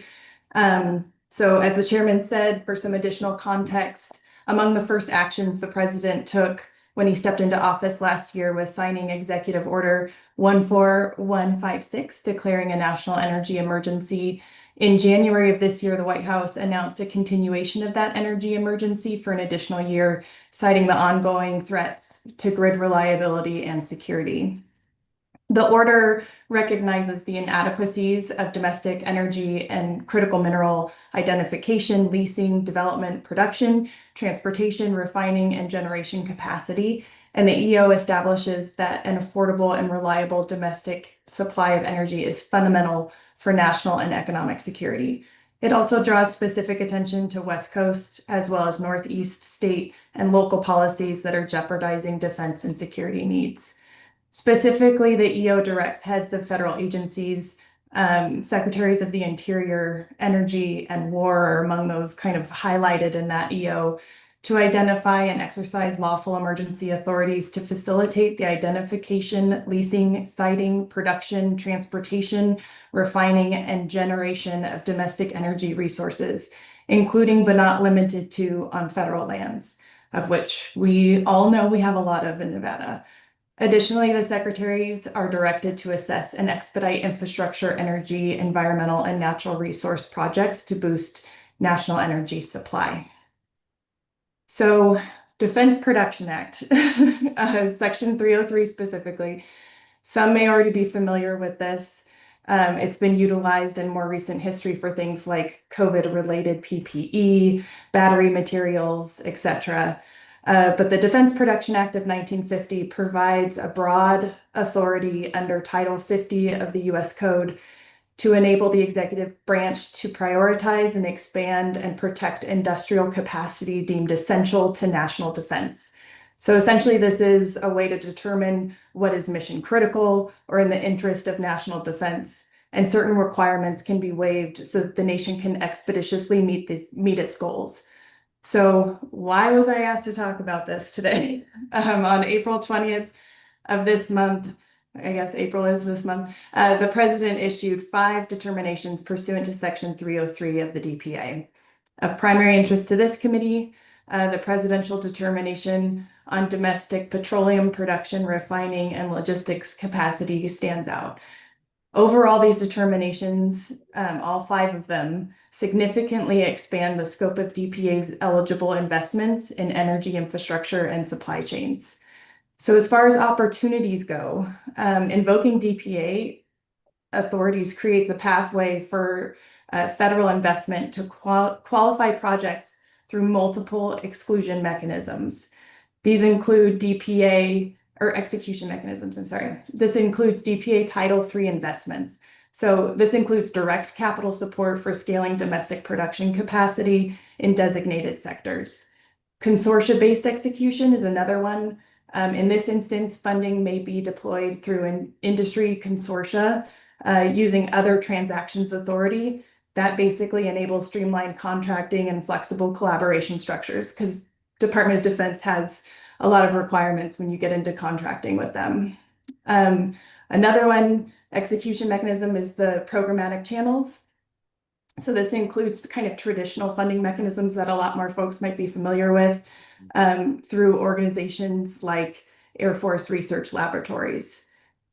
For interested applicants, which I should note primarily would be industry partners, the Defense Industrial Base Consortium regularly invites industry and participants to submit white papers or things called quad charts, which are evaluated by subject matter experts and program offices across agencies to determine technical merit and alignment with these national priorities.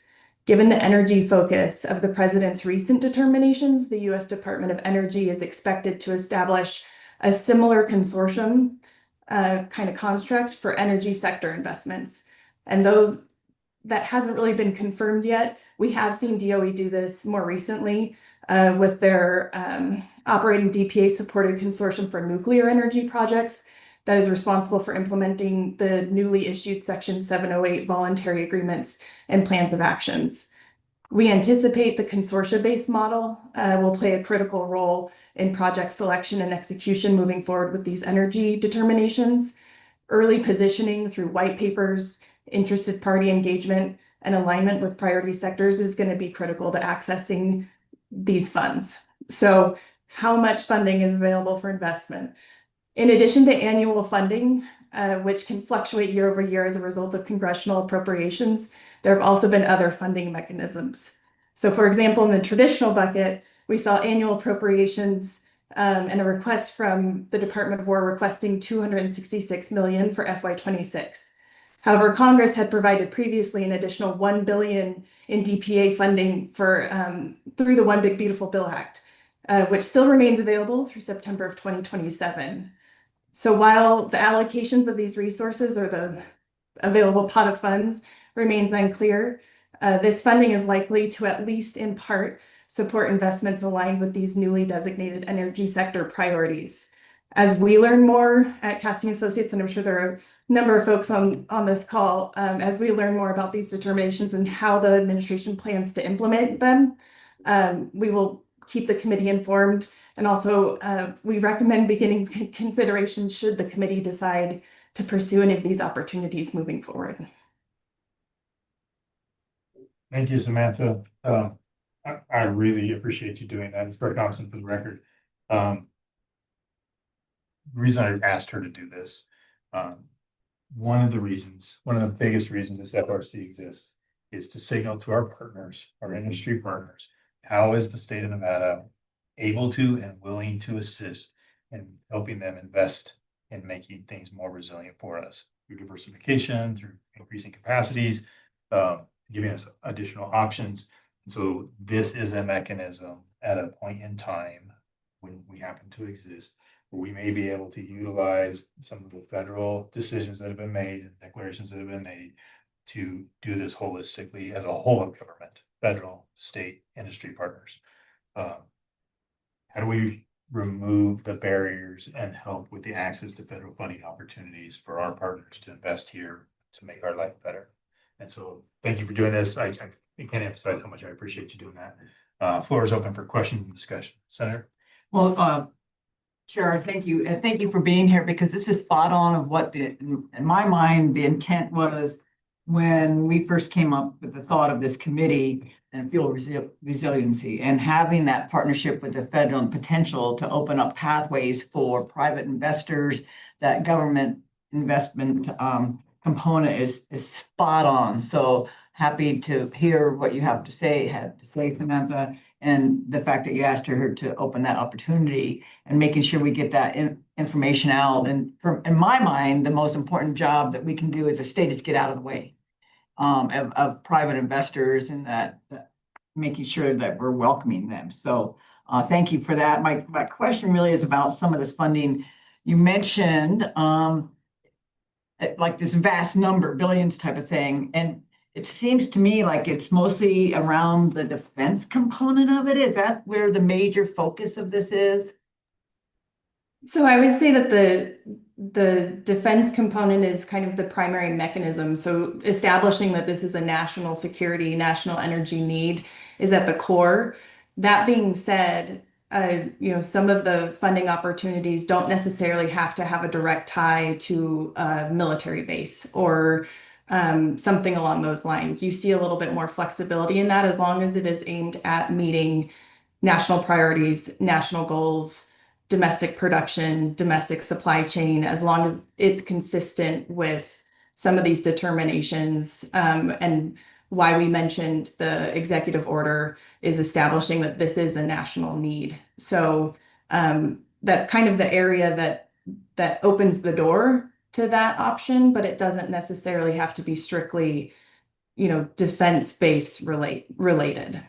Well, one of the Senator Titus again, and thank you for that, because one of the things that we are concerned about is making sure the bases that we have here, when we have a significant number of them, and in rural Nevada and Fallon and throughout the state, we have bases that we need to make sure that we can supply. So I just wanted to get some clarification on, is it strictly defense or is it over more of a global part of emergency planning? So thank you. This is Britt Thompson for the record, just to add some context to that. I mean, it's an easy explanation from RC to say that the Naval Air Station Fallon and Nellis Air Force Base and the DOE facilities in north of Vegas in the desert there, all are critical to a wartime effort. And should we find ourselves in a nation state conflict, which is, well, we are in one, and more and more likely daily,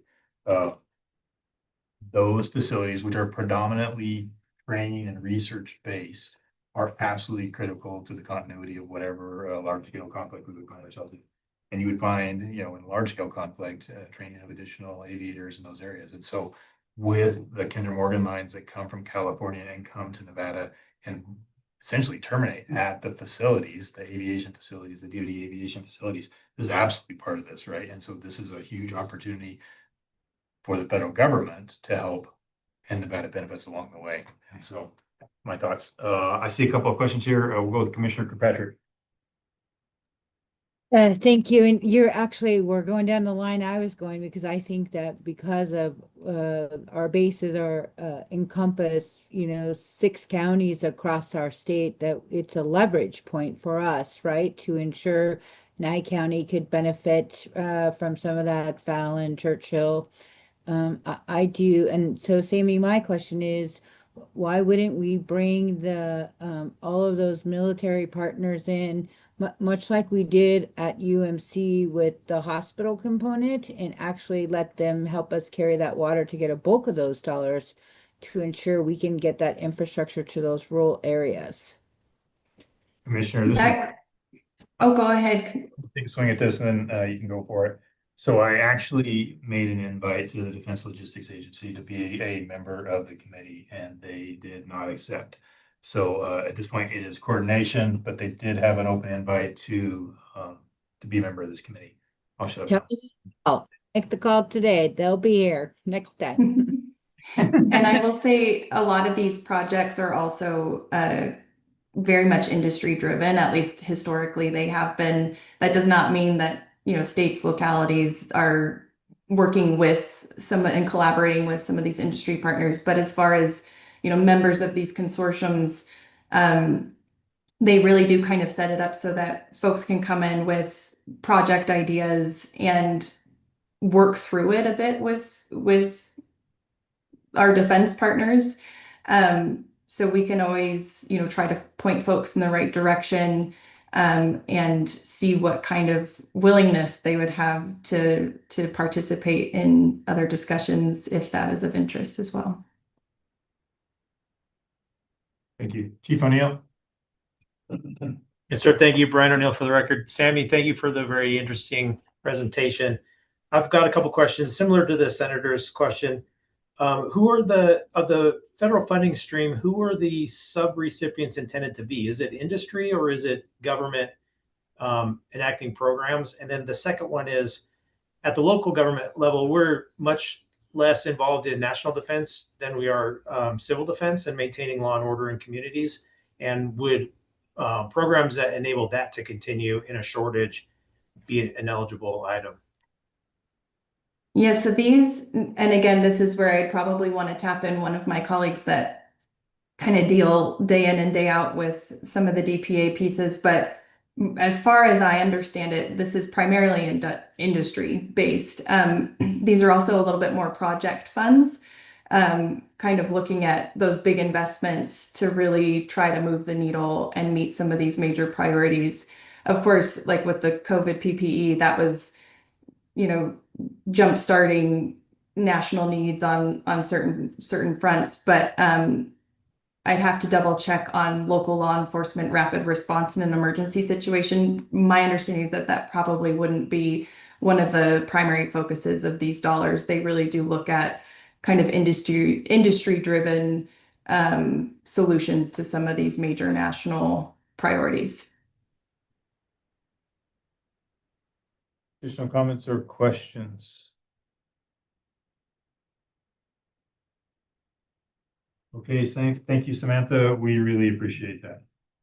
That we will close agenda item number 8, move to agenda item number 9. This is going to be an update on the fuel analysis project. To be discussion only, this will be by myself and Vice Chair Kathy Heiss Boyd. We'll provide an update on the contracting process and where we're at on the fuel analysis project. Do you want to open?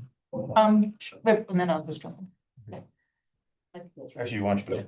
Okay, so first of all, just want to thank Jay Pullen for all his work, Assistant Director of Operations at NDOT, to get this process and this contract going in place for us to begin. What's really important coming up is our one-on-one conversations with our stakeholders. These, of course, will be under NDAs, so there'll be a lot of discussion with each of the individual stakeholders, how we go about doing that to make sure confidentiality is protected. And that'll be something very important as we kick this off, which we're planning to do very quickly. We have one more item left on the contract and going to the director to be issued. So we're very, very close, which is good news. It does take a bit to get through that process, I've learned, but we're actually making really good progress. Yeah. So we do hope to get all this kicked off between now and to the end of July on the one-on-one stakeholder meetings. That will really help drive the conversation on our recommendations, tying very much to the last conversation we just had on the opportunities to secure any additional funding for some of our stakeholders and what part we can play in that. So I think that will be very, very important.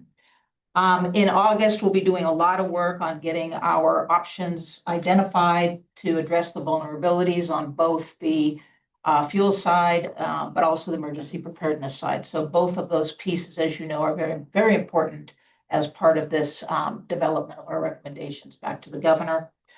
And then we hope to have all of this together, by the middle to end of September, so that we in October beginning can begin to really talk about what these recommendations are going to look like.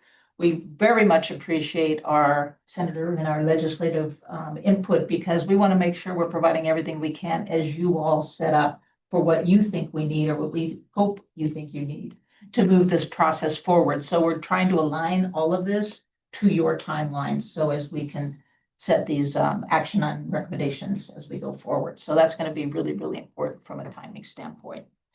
And then, we hope to have a final report mid to late October, but a lot of the information will be coming out into September, early October, so that we align with those priorities.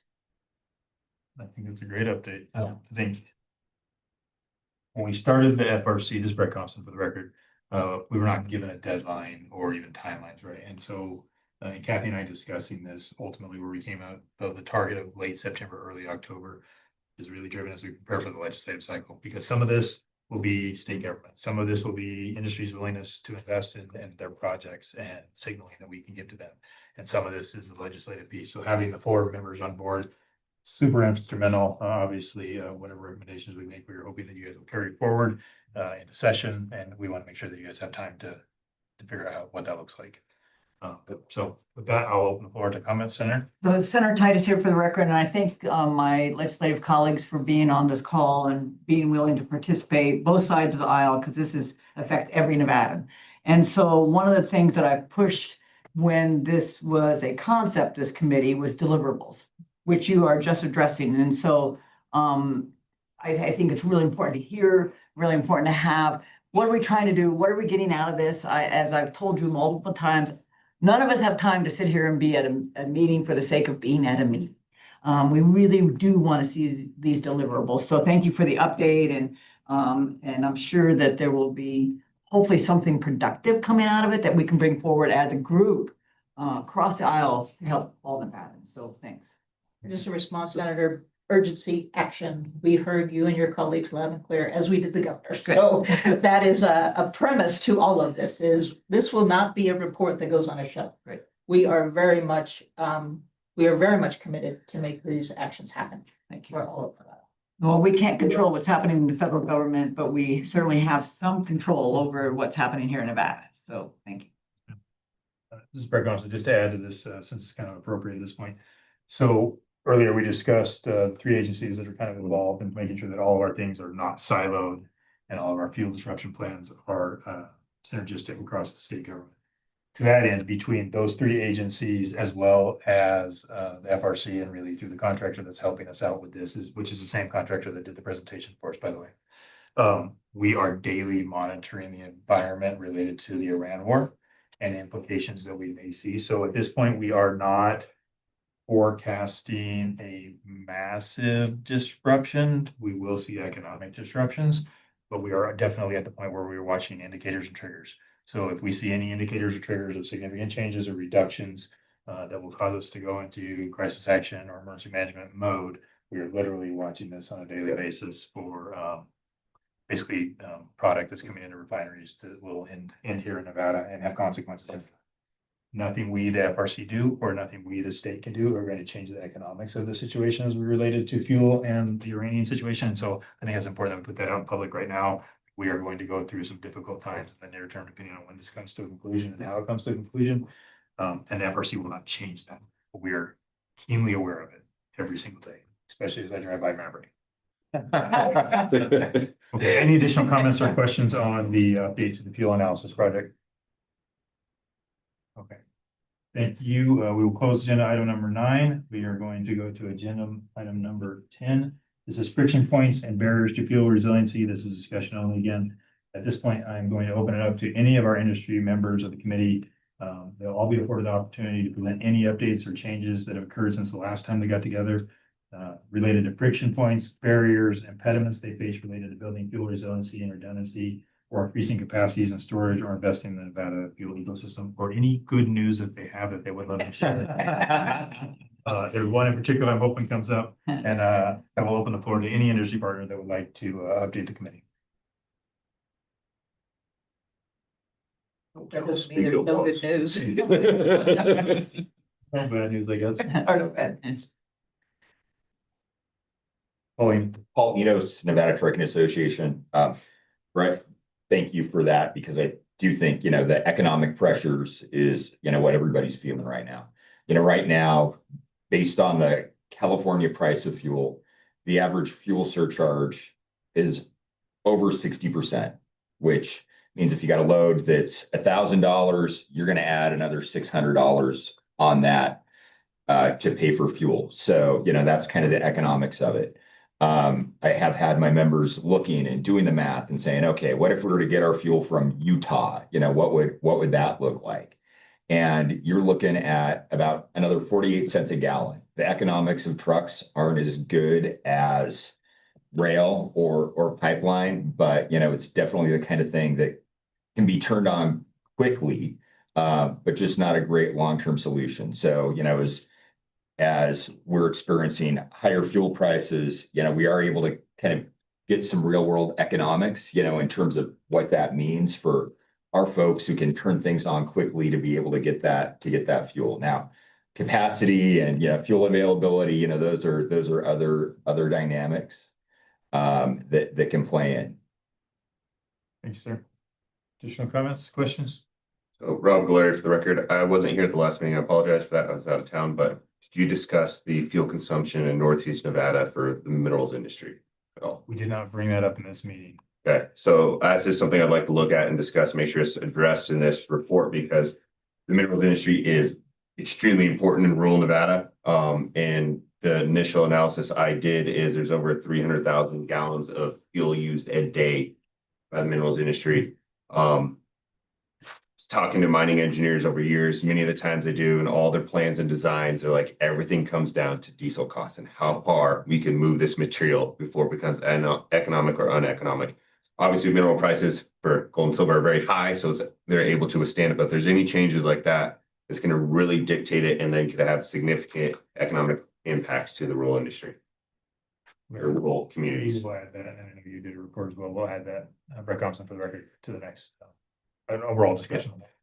So I, Mr. Chair, Director Pikachu, for the record, I actually have the monthly breakdown of consumption by county, and then I put 350 a day on there, Rob, as well for the mining industry. And I did not break those out per county. That's just something we need predominantly about it. Yeah, and I mean, the majority of this is going to be going to Harlan, Cortez trends, which is actually being probably, I think the vast majority of that is trucked in by Utah.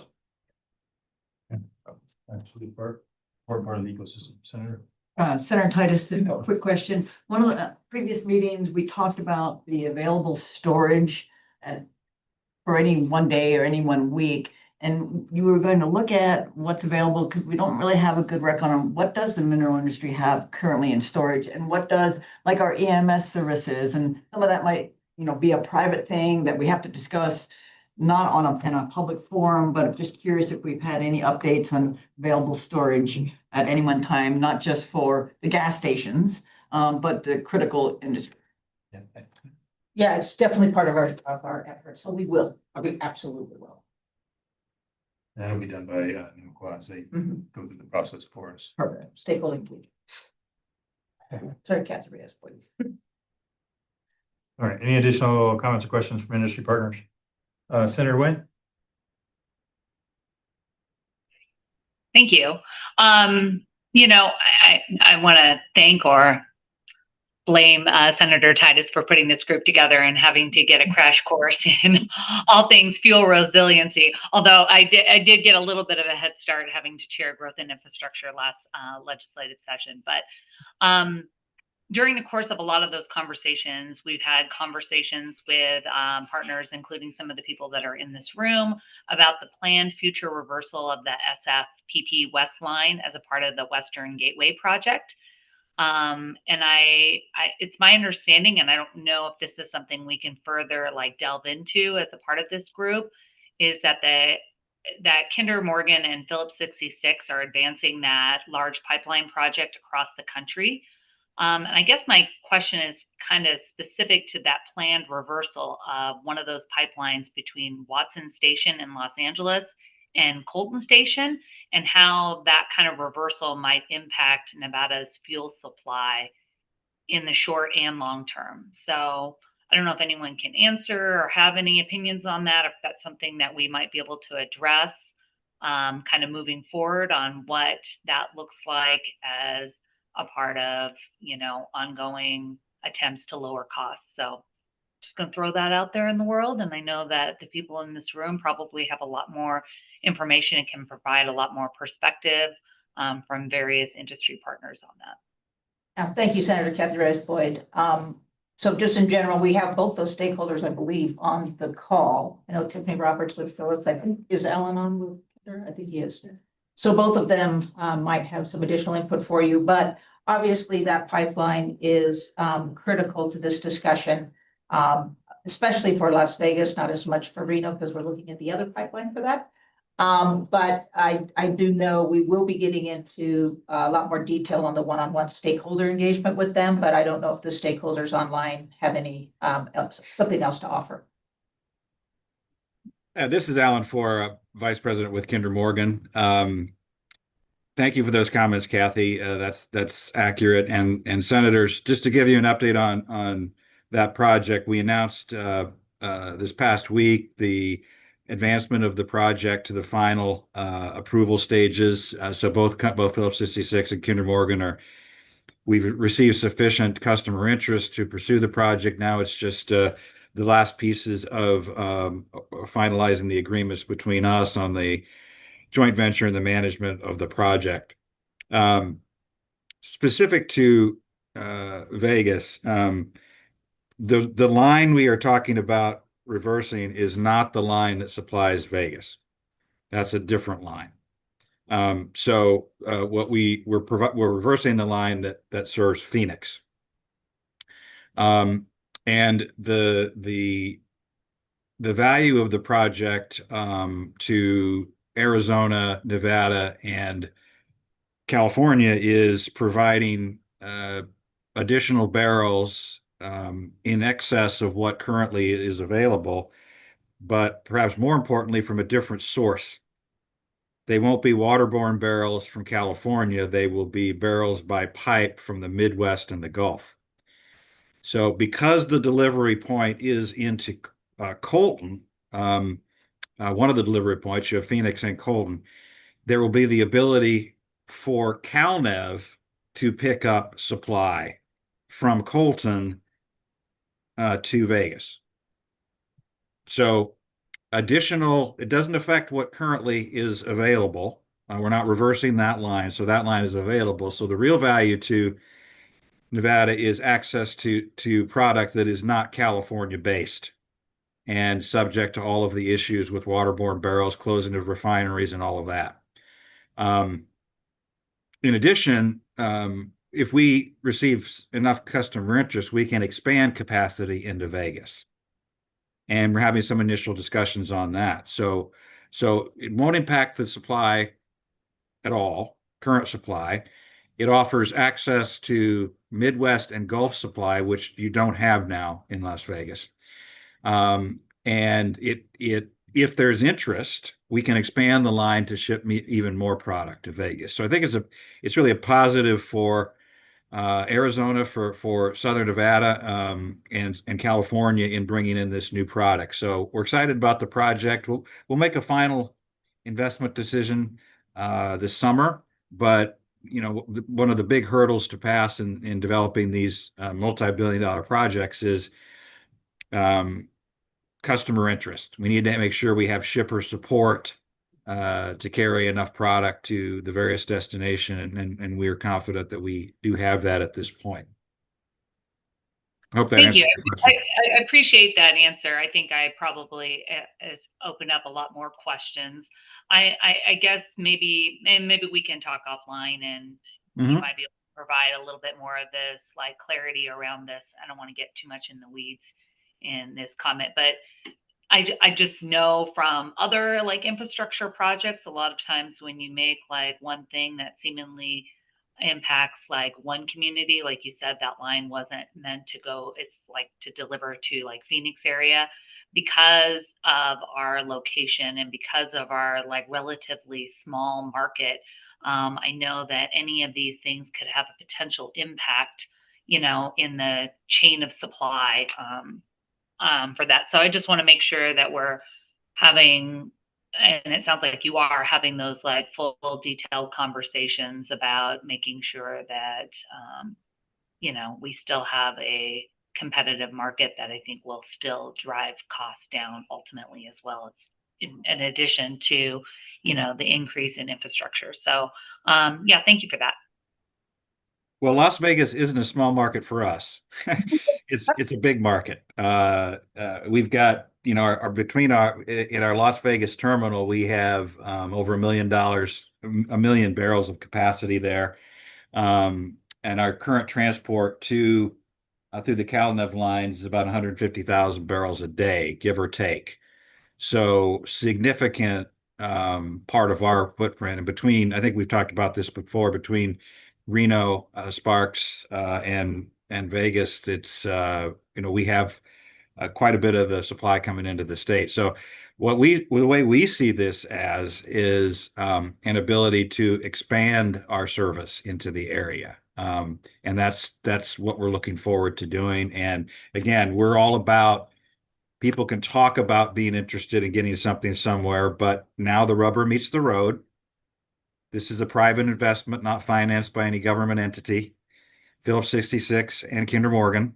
And you need to have folks committing to ship on these lines, and that's what it's all about. And now we do. And we're looking forward to, if the customer interest is there, to expanding into Vegas. But I especially now, I mean, you can look at some of the media coverage we've had on both industry and regular media coverage on our advancement of this project, and they're always referring to energy, especially when you're dealing with non-US product, the instabilities of supply. In addition, being wholly dependent on California to get to Nevada. So having diversity of supply, number one, is going to be a major part of your resiliency efforts. Now, you still have California, but you also have Midwest and Gulf. And you have an existing line that is transporting, which could potentially transport more with expansion. So I think it's objectively, looking at this objectively, I think it's really been, and, really been received across the board. And I'm on a call with the California governor's office here just about now about this project. So I need to drop off, but really, really important. I look, if anyone wants to talk offline about it, but really excited about the project and high level of confidence about moving forward. Thanks, Alan. Appreciate it. No, you got to go. Thank you. Hugely important to diversification. All right. Thank you. I'm going to go to Simon Gerf, and then we got lots of questions. So Simon Gerf.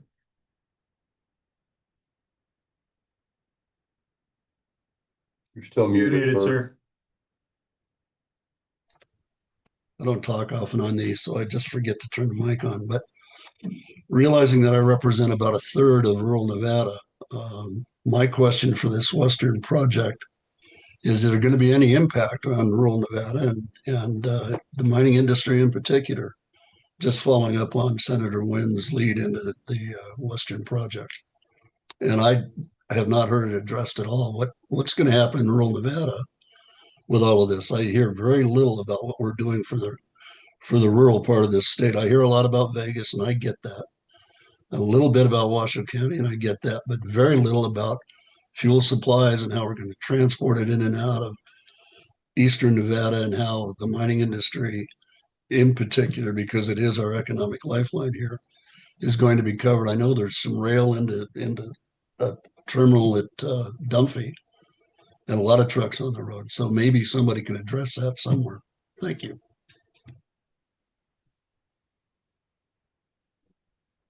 Because Director, go ahead and shoot for the record. It's something we're thank you for that. Yeah, and it's definitely something that Department of Ag we're looking at. And to kind of dovetail on what Alan had just talked about, I don't want us to lose sight of resiliency, that word here. We can continue to get more product into California.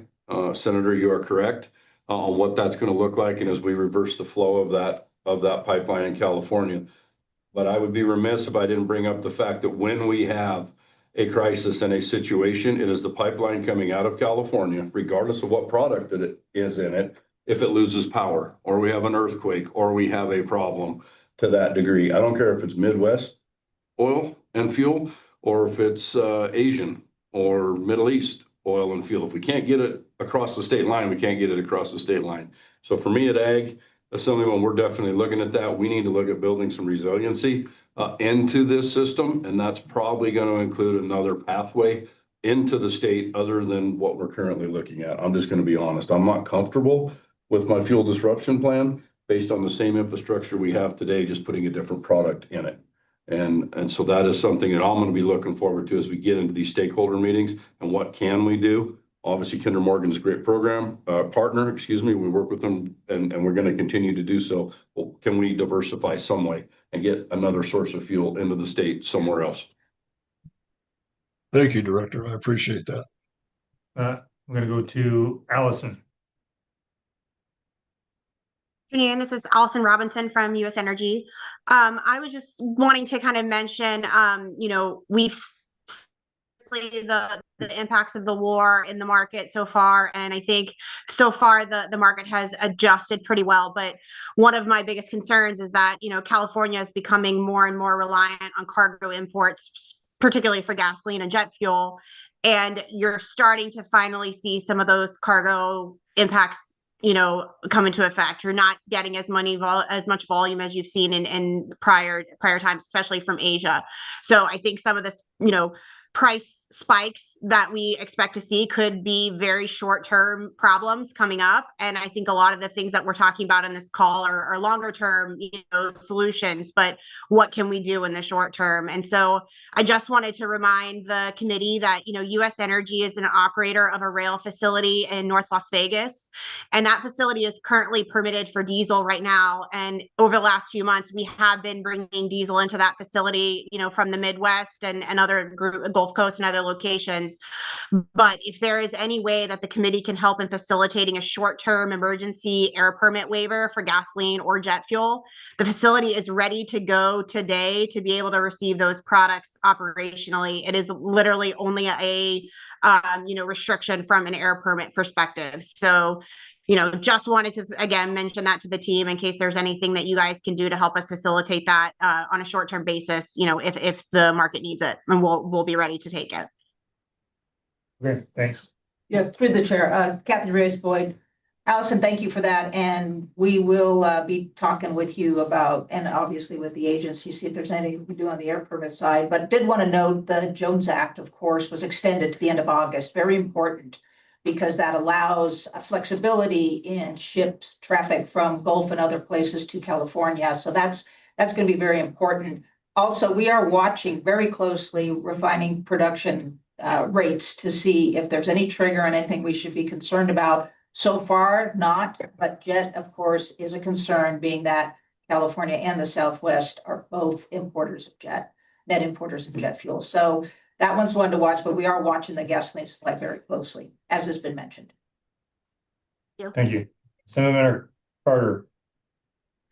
Thank you very much. And we may have lost the person that could answer this, but it's tying into Senator Wynn's and my colleague, Assemblyman Gurr's question, but focusing on, with this new pipeline, what's going to happen when there are disruptions? Because now we're inheriting on the other side possible implications of disruptions coming from the east impacting flow into southern Nevada.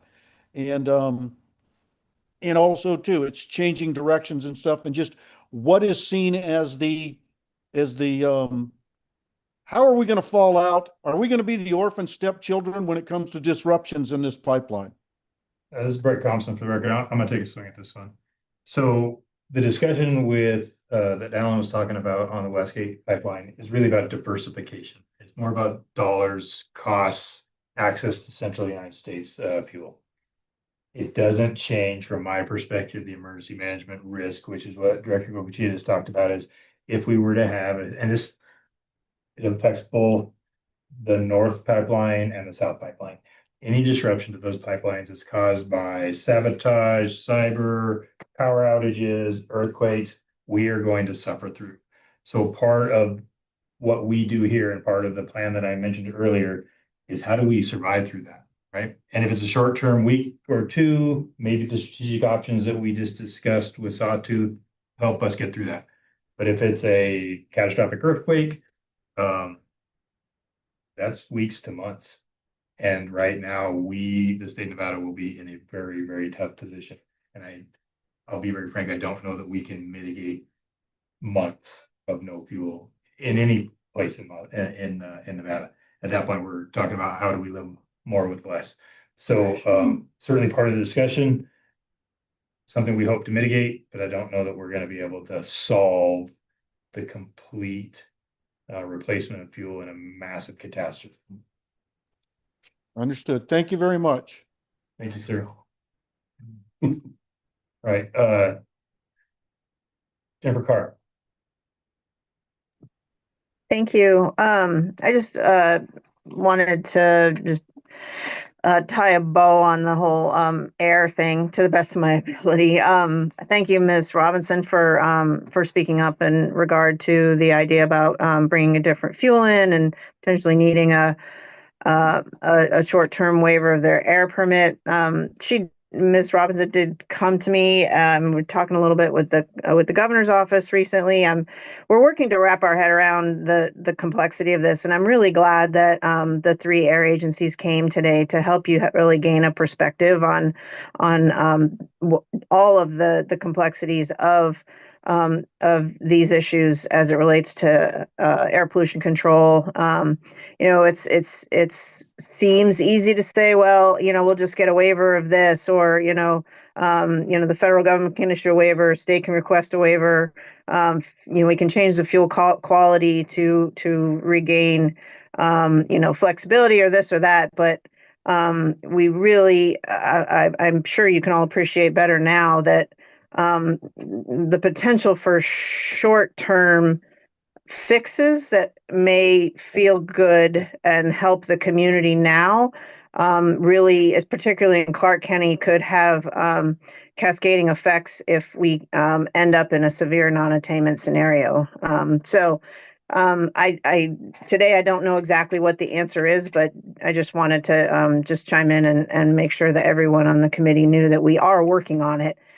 This and a number of issues related to fuel and air quality. So thanks. Thank you. Thank you. Any additional comments? And just a reminder, we are on 10, which is friction points and barriers to fuel resiliency, predominantly by industry partners. Any additional industry partners that want to share any good news or friction points that have come up? Okay, hearing none, I'm going to close agenda item number 10. We're going to go to agenda item number 11. This will be a second period of public comment. This is discussion only. No action will be taken upon a matter raised during this item of the agenda. Any public comments will be limited to 3 minutes. Provide testimony, please call in 1-669-219-2599 when prompted. Provide the meeting ID, which is 202-331-8963, and then press pound. When prompted for participant ID, press pound again. And asked to provide public comment, please press *6 to unmute your phone and *6 again when your comments are complete. At this point, do we have any public comment here in Carson City? No public comment in Carson City. Do we have public comment on the Zoom platform? Voice for the record, seeing none. Do we have public comment on the phone? Seeing none. Okay. With that, we will close agenda item number 11. Go to agenda item number 12. This will be adjournment. Discussion for possible action. I would entertain a motion to adjourn. Move. Director Lucia with a first and a second. Second. Kathy Reed Boyd with a second. Any discussion? All those in favor say aye. Aye. Aye. Aye. Any opposed say nay.